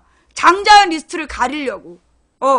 그 영향력 있는 언론사 사장들의 이름이 줄줄이 나와 있는 장자연 리스트를 가리기 위해서 박연차 리스트를 띄운 거예요. 예. 뭔 개소리인가요? 예. 님은 개인가 봐요? 예. 아니면 개 키우나? 그래서 그 장자연 리스트를 가리기 위해서 박연차 리스트를 띄웠고, 그 박연차 리스트를 가지고 노무현 대통령을 괴롭혔는데, 결론은 노무현 대통령이 뇌물을 받았다는 증거가 나왔어, 안 나왔어? 안 나왔어. 실제로 노무현 대통령한테 들어간 돈은 딱 10억이야. 박연차가 노무현 대통령 그 딸에게, 그러니까 박연차가 노무현 대통령 딸의 미국 집 그 전셋값으로 10억 준 거, 그것만 딱 노무현 대통령이 받은 돈이야. 그러니까 그 노무현 대통령 가족이 받은 돈이겠죠? 근데 그걸 가지고 64억을 받았다라는 거짓말로 부풀린 거야, 언론에서. 그래놓고 증거는 나왔다, 안 나왔다? 안 나왔어요. 예, 증거가 하나도 없었어. 나중에 무슨, 어떤 경찰청장 출신인데, 조현호인가 그 무슨 경찰청장 출신이 노무현 대통령이 무슨 차명 계좌를 가지고 있다가 그게 들통나니까 다음날 자살한 거다 이러면서 그 강연을 했어, 경찰들을 대상으로. 그래서 어떻게 됐을까요? 차명 계좌가 나왔어요, 안 나왔어요? 안 나왔어요. 그리고 그 말을 한 사람은 실형을 받았어요. 허위사실로. 허위사실로 사자의 명예를 훼손한 죄로 그 사람은 감옥 가서 실형을 살았어. 그리고 실제로는 노무현 대통령이 받았다라는 그 뇌물의 증거는 하나도 나오지 않았어. 가령 이제 박근혜가 미르재단, K재단으로 받은 돈은 명단이 있는 거잖아. 명단과 돈이 발견된 거잖아. 그 증거가 명확한 거였고, 노무현 대통령한테 무슨 64억을 줬다라는 보도는 주장이야. 이런 주장이 제기됐다, 의혹이 제기됐다. 그리고 그 10억에 대해서도는 차용증을 쓰고 빌린 돈이었어. 차용증을 쓰고 빌린 돈이었는데, 그 차용증이 이제 봉화마을 내려가서 썼단 말이 있었어. 그 당시 보도에 의하면 처음에는 노무현 대통령이 몰랐다는 거야. 그 박연차한테 10억을 그 딸 부부가 빌린 걸 몰라가지고, 모르고 이제 퇴임을 하고 봉화마을에 갔다가 이게 박연차가 10억을 이제 줬다라는 걸 알게 되고, 박연차가 그거를 돌려받지 않겠다 그랬다. 그냥 자긴 준 거다. 이렇게 마음을 먹었다. 근데 노무현 대통령이 그러면 안 된다. 그래서 차용증을 썼다는 거야. 근데 그 차용증을 쓴 게 노무현 대통령이 자기는 그게 부끄러웠던 거야. 그게 죽음의 원인이었대. 노무현 대통령 모르게 그 10억이 왔다 갔다 한 건데, 그로 인해서 노무현 대통령이 죽을 수밖에 없었대요. 부끄럽게 여기고. 예. 사실 노무현 대통령 평생 자기는 깨끗한 정치한다고 살아왔고, 대통령으로 퇴임했는데 2억 5천인가 밖에 없었어. 결국 그 2억 5천으로 봉하마을에 자기 집을 짓고, 그리고 나서 경호동을 짓는 거를 그때 뭐 9억인가를 받아다가 그 봉하마을에 경호동을 지었다는 거 아니야. 근데 그거를 어떤 놈이 무슨 아방궁이라고, 봉하마을 아방궁이라고 지랄 연병을 했는데 가서 사람들이 보고 기가 막혔다는 거 아니야. 이게 아방궁이면 이명박의 사전은 뭐냐. 그랬었던 얘기가 있죠. 이명박 얘기로 또 자연스럽게 넘어가게 되는데, 그래갖고 그때 이제 봉하마을에, 그러니까 노무현 대통령이 봉하마을에 집을 자기가 옛날에 그 대통령 들어가기 전에 전셋집이었던, 여러분 특정 후보의 특정 고유명사 얘기하지 마세요. 노무현 대통령이 대통령 들어가기 전에 2억 5천짜리 전세를 살았대. 결국 그 돈만 남아서 그 돈으로 봉하마을에 집을 지은 거야. 땅이 쌀 때. 그리고 이제 그 옆에 경호동이 되게 중요한데, 이 경호동은 뭐냐면 이제 전직 대통령 예우법에 따라서 경호원들이 상주하는 곳이야. 근데 그 경호동을 지으려니까 이게 땅을 사야 되고 건물을 지어야 돼 갖고 정부에서 9억 원을 지원한 거야, 세금으로. 근데 그걸 가지고 그 당시 한나라당 국회의원들하고 뭐 어떤 쌍새끼가 얼마나 욕을 했는지 몰라. 아방궁이라고. 그랬는데 이명박이는 어떻게 했어요? 그거는 노무현 대통령이 일단 퇴임한 다음에 9억 원짜리 경호동을 지은 건데, 이명박이는 퇴임도 하기 전에 2년 전인가 그때 42억을 국민 세금으로 42억을 가지고 자기 사저를 짓겠다면서 땅을 사는 거야. 근데 그 42억으로 산 땅이 뭐라 그러나 어느 식당이 있고 식당 옆에 붙어있는 텃밭이야.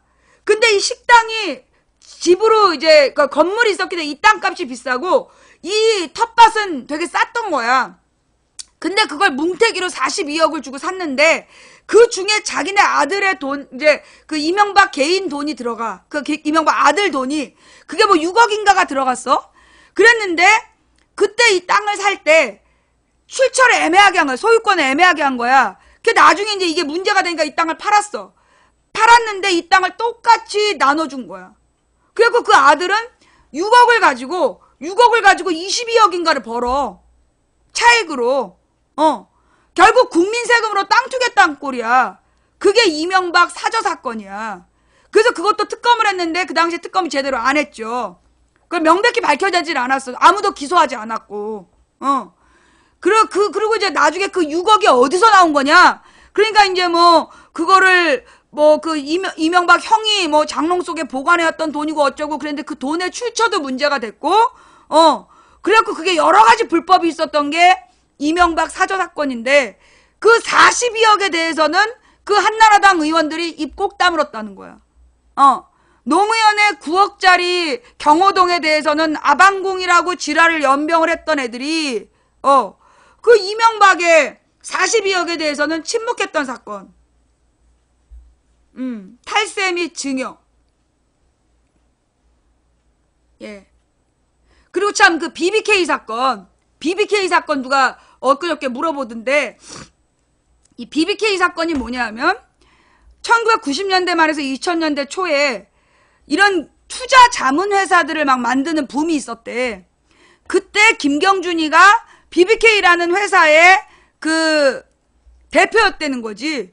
그러면서 이 김경준을 국내에 데리고 들어와갖고 홍보하고 다닌 게 이명박이었고, 그 이명박이 강연한 동영상이 있어. 자기가 BBK를 만들었다. 자기가 BBK라는 걸 만들었고 벌써 투자해가지고 뭐 얼마나 유치했다, 이런 그때 고den가 무슨 대학교에서 강연한 내용이 나와. 그 동영상이 있고, 그 다음에 이제 박영선이 기자 시절에 그 이명박을 막 따라가면서 질문을 해요. 그래서 그 BBK에 대해서 이명박이 그 막 자기가 BBK에 대해서 홍보하는 기자회견 인터뷰도 하고 막 그랬었던 거야. 그랬는데 광운데, 그런데 그게 나중에 알고 보니까 사기 사건이었어. 그래갖고 거기 돈을 투자한 사람들이 그때 무슨 2천억인가를 몇 억이에요? 어마어마한 돈을 사람들이 개인 투자자들이 투자를 했어. 근데 그게 먹튀가 된 거야. 그래갖고 그 투자자들이 돈을 다 날리고 막 몇 명은 자살을 했던 사건. 예. 그게 BBK 사기 사건이야. 예. 그 BBK 사기 사건에 그 국내 홍보를 담당했던 게 이명박이고, 이명박이 지입으로 BBK는 자기가 만들었다는 얘기를 해. 근데 미국인 김경준이를 바지사장처럼 썼던 거야. 그 바지사장 김경준을 2007년 대선 때 박근혜가 데리고 들어왔다는 거 아니야. 박근혜가 데리고 들어왔는데 이명박 측에서 노무현이 기획 입국시켰다 이러면서 뒤집어 씌운 거죠. 예. 그러면서 이 김경준이는 바로 감옥으로 들어가게 되고, 그러면서 이명박은 BBK에 대해서 제대로 수사를 안 받고 넘어간 거야. 그리고 그때 박근혜가 BBK를 공격하면서 했던 말을 정봉주가 따라했다가 그걸로 정봉주는 실형을 살았던 거고. 그게 BBK 사기 사건이에요. 그것도 지금 다스 이게 BBK랑 다 연관될 거야. 그게 뭐냐면 그 무슨 다스라는 회사도 이명박과 연관되어 있는데 그 회사가 또 무슨 지분을 투자하고 이래서 BBK를 만들었던가 막 그래. 다스하고 BBK가 별개의 사건이 아니라 다스가 이명박 무슨 뭐 친인척에 직접적 관계가 있는 회사이고, 그 회사가 BBK에다 투자하는 내용이고, 그래서 그 BBK의 실소유주가 이명박이다라는 주장. 예, 그런 주장이 이제 다스 이야기. 그래서 지금 BBK에 대해서 이명박은 사실은 이게요, 공소시효가 지났을걸요? 그게 2000년인가 사건이잖아. 2000년인가 2002년. 이게 15년이 지나서 이 BBK 사건으로 이명박을 재판하지는 못할 거야. 그치? 공소시효가 아마 그때 BBK 사건 공소시효 한번 찾아봐봐. 무슨 뉴스 봤던 것 같은데. 근데 이제 좌우지간 그 당시에 BBK를 형식적으로 넘어가가지고 그때 막 자살한 사람들이 많았는데 아무도 책임지지 않았던 사건이었죠. 그리고 이제 사실 이명박은 BBK 문제보다 더 심각한 건 사자방이야. 예. 4대강 비리, 자원외교 비리, 방산 비리. 그게 이명박이 더 나쁜 짓 한 거야. 그러니까 BBK는 2000년 전, 2002년인가 아주 오래전 사건이고, 그때 이제 그 이명박이 원래 국회의원 하다가 부정선거한 게 들통이 나갖고 빼찌를 때, 그리고 나서 미국에 왔다 갔다 하면서 그 BBK 만들어갖고 사기를 친 거야. 그게 이제 BBK였다면, 그거 말고, 이명박 재임 중에 있었던 사건. 그게 더 심각한 문제인데, 그게 4대강 비리, 자원외교 비리, 방산 비리야. 그게 이제 이 4대강 비리는 뭐였냐면, 4대강을 만드는데, 분명히 이명박이 뭐라 했냐면, 국민 세금을 한 푼도 안 쓰겠다 그랬어. 근데 실제로 20몇 조인가 40몇 조가 들어가. 맨 처음에 22조인가 들어가고 그 다음에 추가로 또 들어갔어. 그래갖고 이제 이 4대강 사업을 했는데, 그럼 4대강 사업이 뭐냐 하면 그냥 강바닥 퍼낸 사업이야. 강바닥을 퍼내고, 그래서 물 깊이를 6m로 만들고, 그게 이제 대운하를 하겠다고. 그리고 그 모래를 한쪽에다 쌓아놓은 거야. 그래서 모래를 팔아가지고 뭐 빚을 갚는다는 개소리를 하면서, 그러면서 보를 만들었어. 이게 이 보가 뭐냐면, 이 우리나라 땅이 이렇게 이제 경상도에서 이 서울로 가려면 부산에서 이렇게 소백산맥을 넘어야 되잖아. 소백산맥을 넘어야 되는데 거기가 이제 그 강물이 흐르잖아. 그러니까 이제 이 남한강하고 이 낙동강을 연결하겠다고. 그러면서 터널을 뚫어갖고 남한강하고 낙동강을 연결하겠다. 그러면서 이걸 대운하를 만들겠다. 이게 이명박의 공약이었어. 그런데 그게 환경학자들이 펄펄 뛰면서 이게 뭔 개소리냐. 왜 배를 산으로 보내냐. 이게 대운하라는 건 평야지대에서 하는 거지. 우리는 국토 90%가 산악지대인데 무슨 배를 산으로 보내냐. 그러니까 이제 요게 이제 수에즈 운하라든가 그런 파나마 운하라든가 가면 해수면이 높이가 다른데 그 다른 해수면을 연결하기 위해 도크라는 걸 써. 그래서 이제 물을 이만큼 가둬가지고 배가 여기 들어가. 그 다음에 물을 여기를 딱 닫아서 물 높이를 올려. 그럼 물 높이가 이만큼 높여지면 다음 칸으로 올라가. 그래서 도크로 계단을 만들어갖고 해수면의 차이를 극복하는 게 운하의 방법이야. 그걸 우리나라에서 남한강, 낙동강을 연결하겠다고 이명박이 지랄을 한 거야. 그래갖고 4대강, 근데 대운하를 국민들이 반대하니까 대운하라고는 못하고 대신에 4대강이라고 이름을 바꿔. 그래가지고 그 보를 만든 거야. 그러니까 결국 도크용으로. 그러니까 이제 수위 조절용으로 도크를 만든 거야. 그게 보라는 거죠. 그래서 열 몇 개의 보를 만들었는데 그 한 개당 2조 원씩 들어갔어. 한 개당 2조 원씩 그 보 하나를 만드는데 돈이 들어갔단 말이야. 그러면 그 2조 원을 어디다 썼는지 내역서를 보니까 차량이 2,000대, 그 다음에 뭐 기계가 4,000대, 그 다음에 노동자가 5,000명, 그래서 이제 2조가 필요하다. 이렇게 이제 다 계약서가 올라온 거야. 그래가지고 이제 그때 기자들이 가서 찍겠다 그랬더니 아주 높은 위치로 칸막이를 가려서 촬영을 못하게 한 거야. 그래도 비집고 누가 이제 찍어보니까 실제로 돌아다니는 차가 10대도 안 되고 일하는 사람은 200명도 안 되는 거야. 그럼 나머지 4,800명의 임금 1990대의 차량 동원 비용, 그 막대한 돈은 어디로 갔냐고. 그게 이제 문제가 돼. 그게 한 보에서 2조 원씩이니까 열 몇 개면 20 몇 조 원 들어갔다는 얘기잖아. 그 다음에 그것만 헤쳐먹은 게 아니야. 그 4대강 사업을 하기 전에 이 박근혜, 이명박 알고 지낸 사람들이 소위 그 4대강 주변 땅을 다 산 거야. 그래갖고 경북의 어느 땅은 100배로 오른 거야. 100배로 땅이 올라갔고 땅값이 엄청 올라간 거야. 예.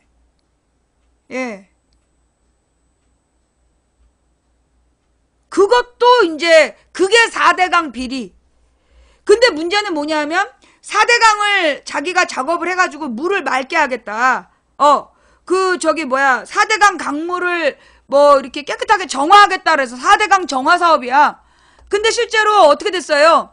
그 이명박이 정화하겠다던 그 4대강은 막 녹차 라떼라는 말이 들 만큼 녹조 라떼지.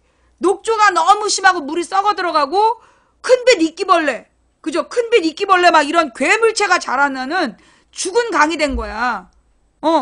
그래가지고 보를 없애야 된다. 보를 전부 다 부셔야 된다는 게 환경학자들의 주장인데, 그 당시 4대강 때, 그때 4대강 때 그 교수들이 4대강으로 물이 맑아진다고 거짓말했어. 나는 요 4대강 사업 20 몇 조에 대해서 그 교수들한테 구상권 청구해야 된다고 봐. 이 교수라는 이름의 개자식들아. 죄송해요. 개가 무슨 죄야. 이런 쥐자식들아. 이 쥐새끼들아. 교수라는 이름의 이 쥐새끼들이 4대강 사업을 하면 물이 맑아진다고, 어디서 진짜 이 쥐젖바는 소리를 해가지고, 거기 이 국민들이 속아 넘어가게 하고, 그걸로 받아 처먹고, 연구비 받아 처먹은 이 새끼들 진짜 명단, 4대강 찬성 교수의 명단 찾아내야 돼요. 그리고 얘네들한테 구상권 청구해야 돼. 이 썩을 것들 진짜. 그게 4대강 비리. 자원외교는 뭐냐면 이명박이가 그때 이제 이명박의 외교부까지 지랄 연병을 했어. 아프리카의 다이아몬드 광산을 발굴했다. 거기에다가 돈을 투자를 해가지고 그걸로 이제 막 우리 국부가 뭐 몇 조 원이 이익을 볼 거다.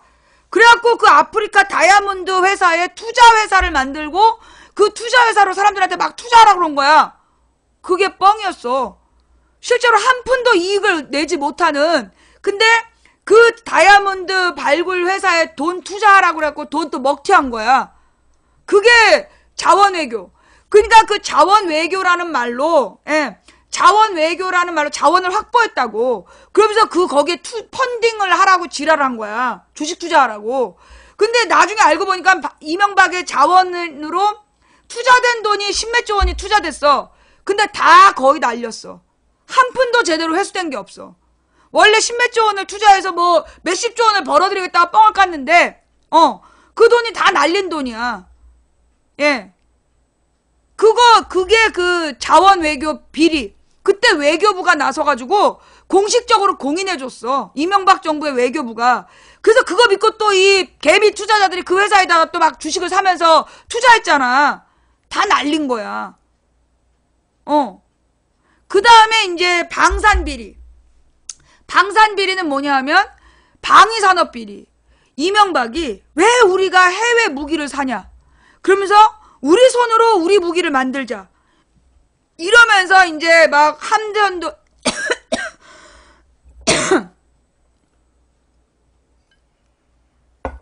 뭐 전함도 만들고 별지를 다 했어요. 그런데 그 문제의 대표적인 통영함이잖아. 세월호가 딱 가라앉았을 때 뭐 구조사업에 나오겠다면서 통영함에 추락 명령이 떨어졌어. 근데 못 나갔어. 이유가 뭐냐? 이게 이제 바닷속을 들여다보는 소나라는 게 달려 있어야 되는데 그게 이제 42억짜리 소나가 달렸다. 아니 그러니까 그게 고 소나라는 그러니까 그 잠수함 수색 장비가 42억이라는 거야. 그러면서 이제 이 전체적으로 천몇백억이 들었는데 42억짜리 소나가 달려있다 그랬어. 근데 가서 직접 들여다보니까 2억짜리 어군 탐지기인 거야. 물고기 잡는 그러니까 그 저기 어부들이 바닷속에다가 이렇게 들여다보면서 물고기 추적하는 어군 탐지기 2억짜리 그걸 달아놓은 게 발견이 된 거야. 그래갖고 그게 문제가 돼서 다 털어봤더니 그 소나 하나에서 40억을 해먹었으니 나머지 얼마나 많이 해먹었겠냐고. 그래서 그 문제 때문에 그 해군 참모총장인가가 감옥 가요. 그거 하나로 얘기하고 덮은 거야. 근데 사실은 그때 이명박 때 별의별 일이 다 벌어져. 그때 막 군함대 사이즈가 안 맞고 그 다음에 또 뭐 무슨 비가 새고 물이 새는 군화에 사이즈가 안 맞는 활동화에 진짜 이상한 짓을 막 하는 거야. 그 다음에 무엇보다 매점을 민영화했어. 그리고 군부대에 지금 그 민영 매점이 다 들어가 있는 거야. 그리고 그 전화요금도 계속 올렸어. 공중전화요금을. 근데 실제로 공중전화를 쓰는 게 우리 대부분 사람들 공중전화 안 쓰고 누구만 쓰냐 면 군인들만 쓰는데 군인들이 쓰는 그 공중전화 비용을 올려가지고 그걸 또 장사를 헤쳐먹은 거 아니야. 그거 말고 또 있어. 뭐냐 하면 이명박이랑 이명박 아는 몰입애들이 저축은행 사건. 그럼 저축은행이 뭐냐? 저축은행은 노무현이 만들었다. 그 말이 맞아요. 이게 무슨 얘기냐 하면 이것도 중요한 얘기니까. 이제 김대중 정부 때 IMF를 극복하면서 김대중 정부가 내수 경제를 진작시켜야 된다. 그래서 원래 5,600만 원 이상의 연봉자만 받았던 신용카드를 3,300만 원까지로 낮추라고 그래, 기준을. 김대중 대통령이. 근데 이 카드 회사들이 이 새끼들이 모든 기준을 없애버리는 거야. 그러면서 어떻게 했냐? 가난한 서민들한테도 막 카드를 발급해주고 카드로 돌려막기를 가르친 거야. 그 돌려막기가 뭐야? 한마디로 고리대금업이었던 거지. 이자가 되게 비쌌어. 그래가지고 그 카드 현금 서비스로 돌려막기를 시켜가지고 나중에 3,300명의 신용불량자가 생기는 거야. 그 신용불량자가 생겨서 노무현 정부가 그 사람들 어떻게 해결할 거냐고. 이 사람들은 통장을 못 만들어. 대출도 못 받아. 그래서 만든 게 저축은행이야. 그래서 저축은행은 제2금융권이라 해가지고 이제 일반 은행에서 대출이 안 되는 사람들이 저축은행에서 대출을 받아서 자영업을 할 수 있게끔 중소기업이나 자영업을 할 수 있게끔 하는 목적으로 노무현 정부 때 만든 게 저축은행이야. 근데 이 저축은행에서 대출의 조건이 까다로웠어. 근데 이명박이 그 저축은행의 대출 기준을 대폭 완화하는 거야. 그러면서 뭘 했냐? 그때 파이낸싱 펀드인가? 뭐 그런 거래요. 그리고 그게 뭐냐 하면 한마디로 이제 건설업자들한테 대출을 해주는 거야. 그래서 자기 자본이 부족해서, 그러니까 원래 노무현 때 만든 저축은행은 만약에 자기 자본이 이제 뭐 한 8천만 원 있다. 그러면 한 몇천만 원을 더 얻어갖고 자기 자본 이내로 대출을 8천만 원 이내로 해주는 뭐 이런 저축은행이었는데, 이명박은 자기 자본이 부족한 건설회사한테 대출을 많이 해주게 한 거야. 왜? 그러면서 수익률을 높여준 거야. 그러니까 수익률이라는 건 뭐냐면 이자를 높이 쳐주게 한 거지. 그래가지고 막 부자들이 저축은행에다 투자를 하게 한 거야. 그래가지고 그때 이명박의 절친, 소위 그 한국갤럽으로 이명박의 여론 조작을 해가지고 대통령 만들었던 걔도 무슨 국가에서 중요한 자리를 차지하고 그 저축은행에다가 돈을 160억인가 넣어놓고 막 그랬었어. 아니야, 16억이었나? 하여튼 어마어마한 돈을 넣어놨었는데 이 새끼들이 언제 160억인가 보다. 그 저축은행을 어느 날 갑자기 영업정지 명령을 내려. 그 영업정지 명령 내리기 바로 전날인가 돈을 다 빼. 이명박과 아는 사람들이 그 저축은행 문 닫기 전에, 그러니까 영업정지 내리기 바로 직전에 지네들은 돈을 다 빼는 거야. 그리고 나머지 일반 서민들은 평생 일해가지고 번 돈 4억인데 전 재산을 거기다 넣은 거야. 수익률 좋다고 그래서. 근데 그런 사람들한테 5천만 원 정도를 보상해 준 거야. 그게 저축은행 사건이야. 예. 그때 많이 자살들 하고 그랬었지. 예. 그게 저축은행 사태. 그때 부산만이 아니야. 전국의 저축은행 사태가 이명박과 관계된 거야. 이명박이 그 프로젝트 파이낸싱인가? 그런 걸 만들어가지고 그걸로 저축은행에다가 막 투자하게끔 한 거야. 그래갖고 건설붐을 일으키겠다고. 그래갖고 전국에 미분양 아파트를 만들어 놓은 거 아니야.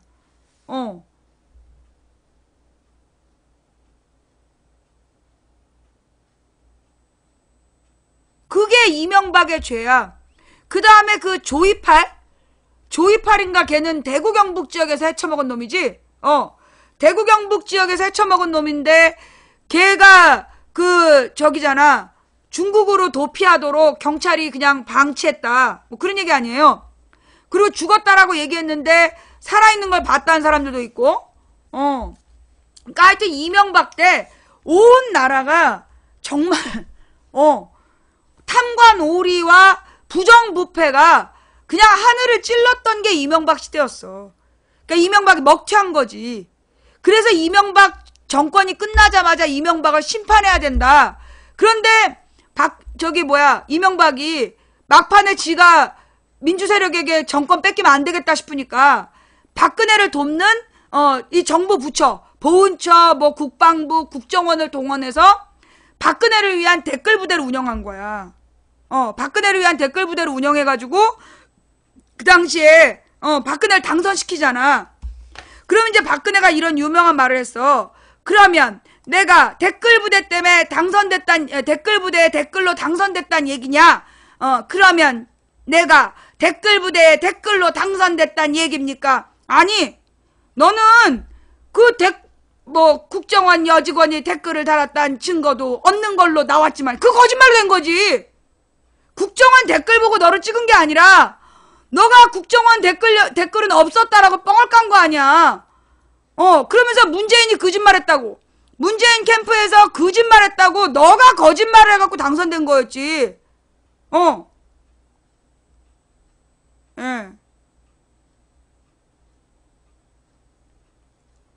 자, 좌우지간 박근혜는 박근혜가 그렇게 거짓말해갖고 당선이 됐었던 거였다. 예. 그래서요, 사실 이명박 수사 받아야 돼요.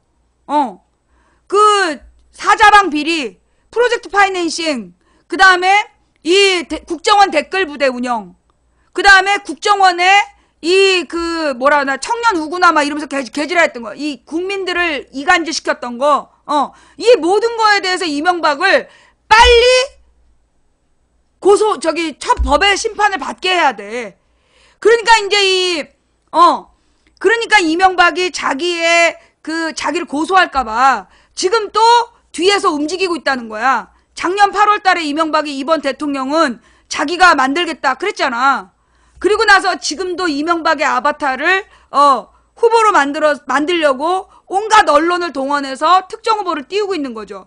누구라고 말 못해? 예. 하여간 그 이명박은 빨리 수사를 해야 돼요. 예. 이 박근혜는 허위사실을 유포한 거야. 예.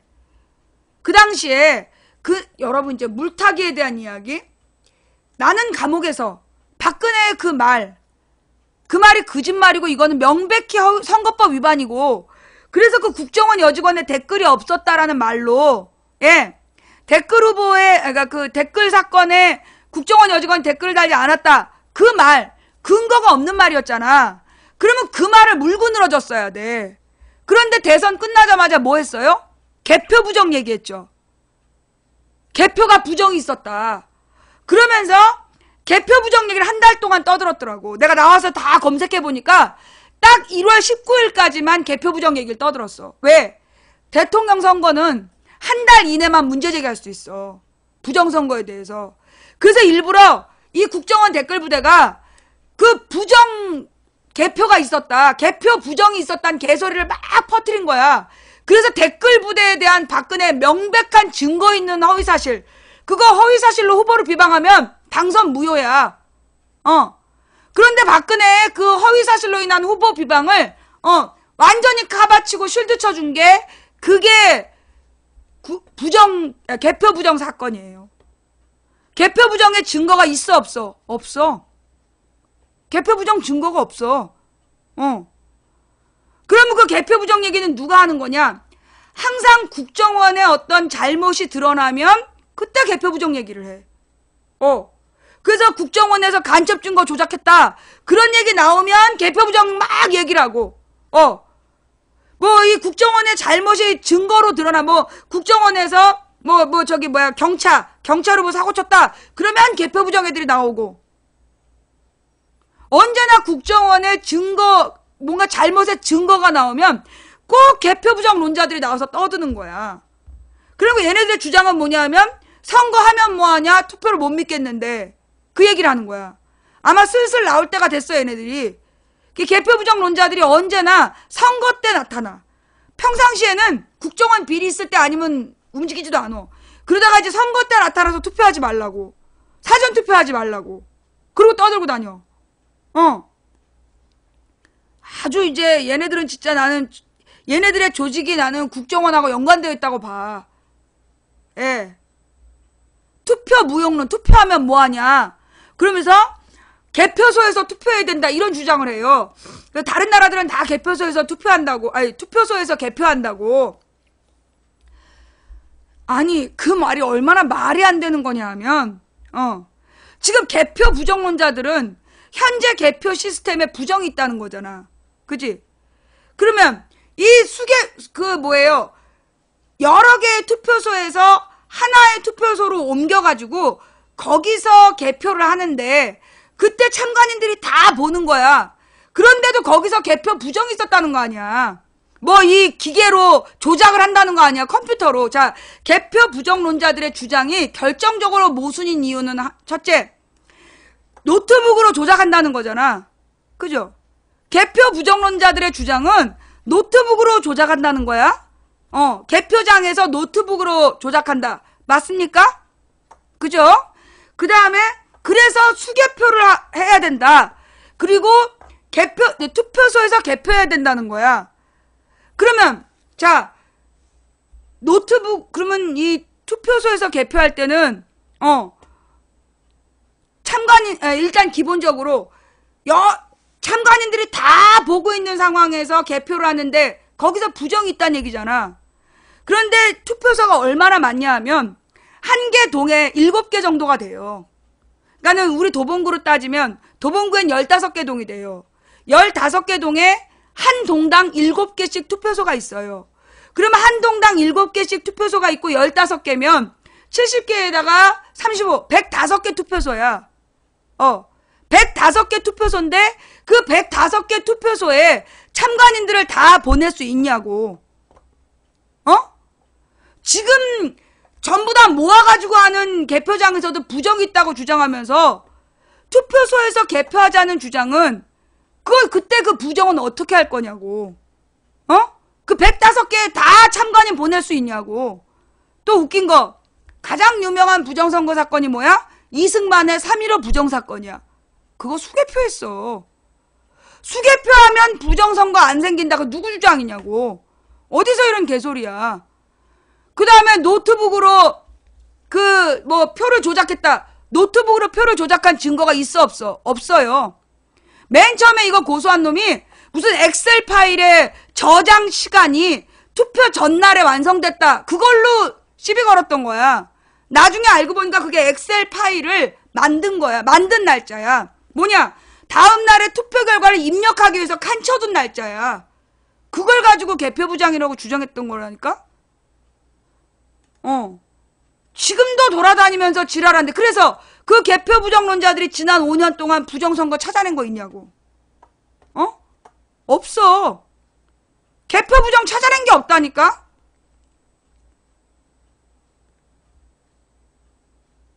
그러면서 무슨 서류에 숫자가 다르다.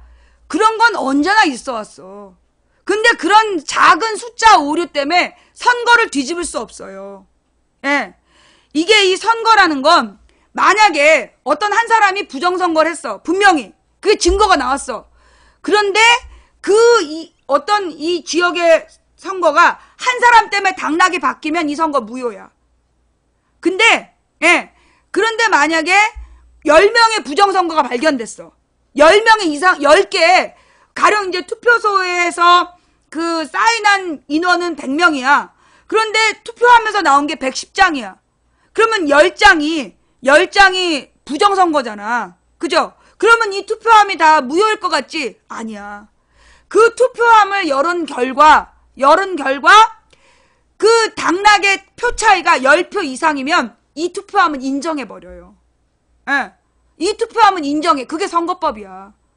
왜 그랬냐 하면, 이게 왜 그랬냐 하면 그 당시에 일부러 만약에 이런 제도가 없었다면, 내가 보니까 이번 선거에서 내가 지지한 사람이 질 것 같아. 그러면 투표함에다가 이상한 용지를 집어넣는다든가, 막판에, 참관인으로 들어가가지고, 가짜 투표지를 막 집어넣는다든가, 그래서 그 투표함을 무효로 만들 수가 있잖아. 그러지 못하도록, 약간의 안 맞는 내용이 있더라도, 그걸 다 모은 것이 당락에 영향을 미치지 않으면 그 선거를 인정하는 거야. 몰랐지? 이걸 나는 대학교 때 알았어. 옛날에 우리 대학교 때, 그때 이제 부정선거가 있었어. 그 정경대에서 외국인 학생이 투표를 하러 갔더니 이미 얘 이름으로 누가 투표를 했더라는 거야. 그러면 이제 이 선거는 분명히 부정선거가 있었잖아. 그래가지고 그 당시에 그 개표를 금지하고 개표를 하지 않고 중앙선관위에다가 이제 물어본 거야. 그때 중선관위가 얘기한 내용이 그거였어요. 그런 식의, 그 당시에 이제 그렇게 발견된 게 한 3명인가 4명이야. 그 3, 4명의 인원수가 당락에 영향을 미치면 선거가 무효지만 3, 4명 이상의 표 차이로 당락이 결정되면 이 선거는 유효하다. 내가 대학교 때 겪은 일이야. 그래서 이 개표부정론자들의 주장이 허접하다는 거예요. 이승만 때 3.15 부정선거 그거 수개표였어. 수개표는 부정선거가 아니라고 누가 그래. 역사적으로 수개표해갖고 부정선거한 게 이승만의 3.15 부정선거인데, 예. 말 같지도 않은 얘기죠. 예.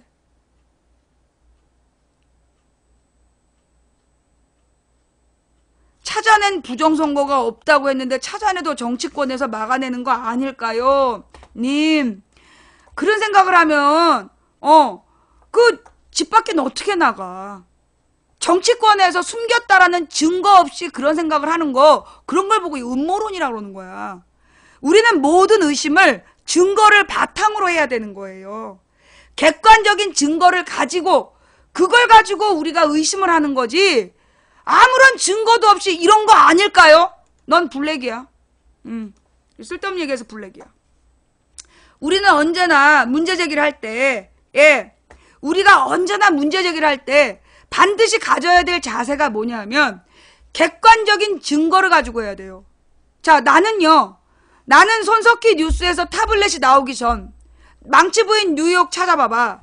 내가 뉴욕에서 그게 9월 말에서 10월 초에 뉴욕에 가 있었는데 그때 K재단, 미르재단 문제가 막 나오기 시작해. 그 최순실에 대한 막 보도들이 나와. 그때 내가 뉴스들을 비판했어. 증거 있냐? 증거 깔아. 증거 없이 지금 뭐 이런 얘기 해봤자 무슨 소용 있냐? 이러면서 내가 계속 문제 제기를 해요. 그러면서 그때 최순실의 딸이 정유라가 최순실 딸이 아니라는 둥, 정유라가 애를 낳았다는 둥, 막 심각하게 보도가 나오는 거야. 아니, 그래서 정유라가 애 낳은 게 불법이냐고. 그래서 내가 도대체 불법이 뭐냐? 증거를 깔아. 근데 그때까지만 하더라도 이게 박근혜가 뇌물죄를 구성했다는 얘기 증거가 없었어. 그러다가 나중에 타블렛 PC가 발견되면서 이 뇌물죄가 성립되게 되는 거야. 예. 그래서 언제나 우리가 여러분이 여러분이 마음에 드는 가령 이런 뉴스, 뭐 안철수 행사에 6명의 조폭 참가, 이게 3시 39분에 이런 식으로 뉴스가 나왔는데, 자, 이 내용을요 공식적으로 확인해준 객관적인 증거가 있냐? 없어. 상황을 잘 아는 또 다른 관계자, 복수의 취재원, 이런 식의 주장이면 이런 거는 믿으면 안 되는 거야.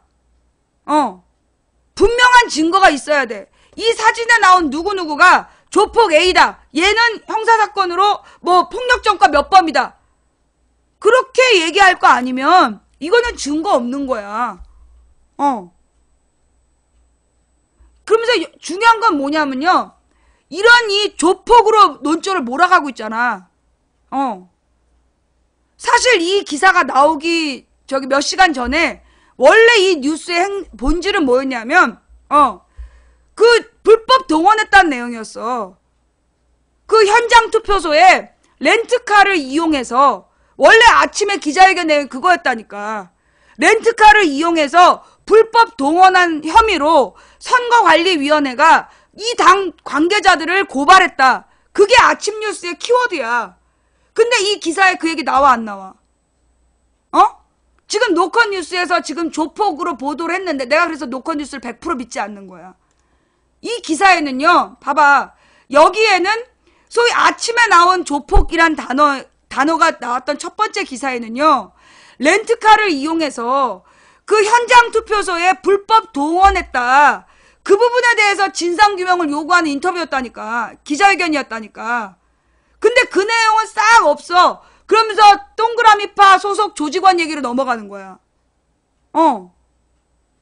예. 이게 왜 그러냐 하면 진짜로 중요한 건 선관위에 고발됐다는 거거든. 불법 동원으로 선관위에 고발됐다. 이게 중요한 거야. 근데 그 얘기는 안 하고 조폭 얘기를 띄우는 거야. 왜? 저 조폭 얘기에는 명백한 근거가 없는 거야. 예. 선관위에 고발됐다는 건 팩트거든. 그 어느 특정 후보와 관계된 사람들이 선관위에 고발됐다라는 그 팩트를 가리기 위해서 불명확한 사실이 혼재되어 있는 기사를 띄우는 거죠.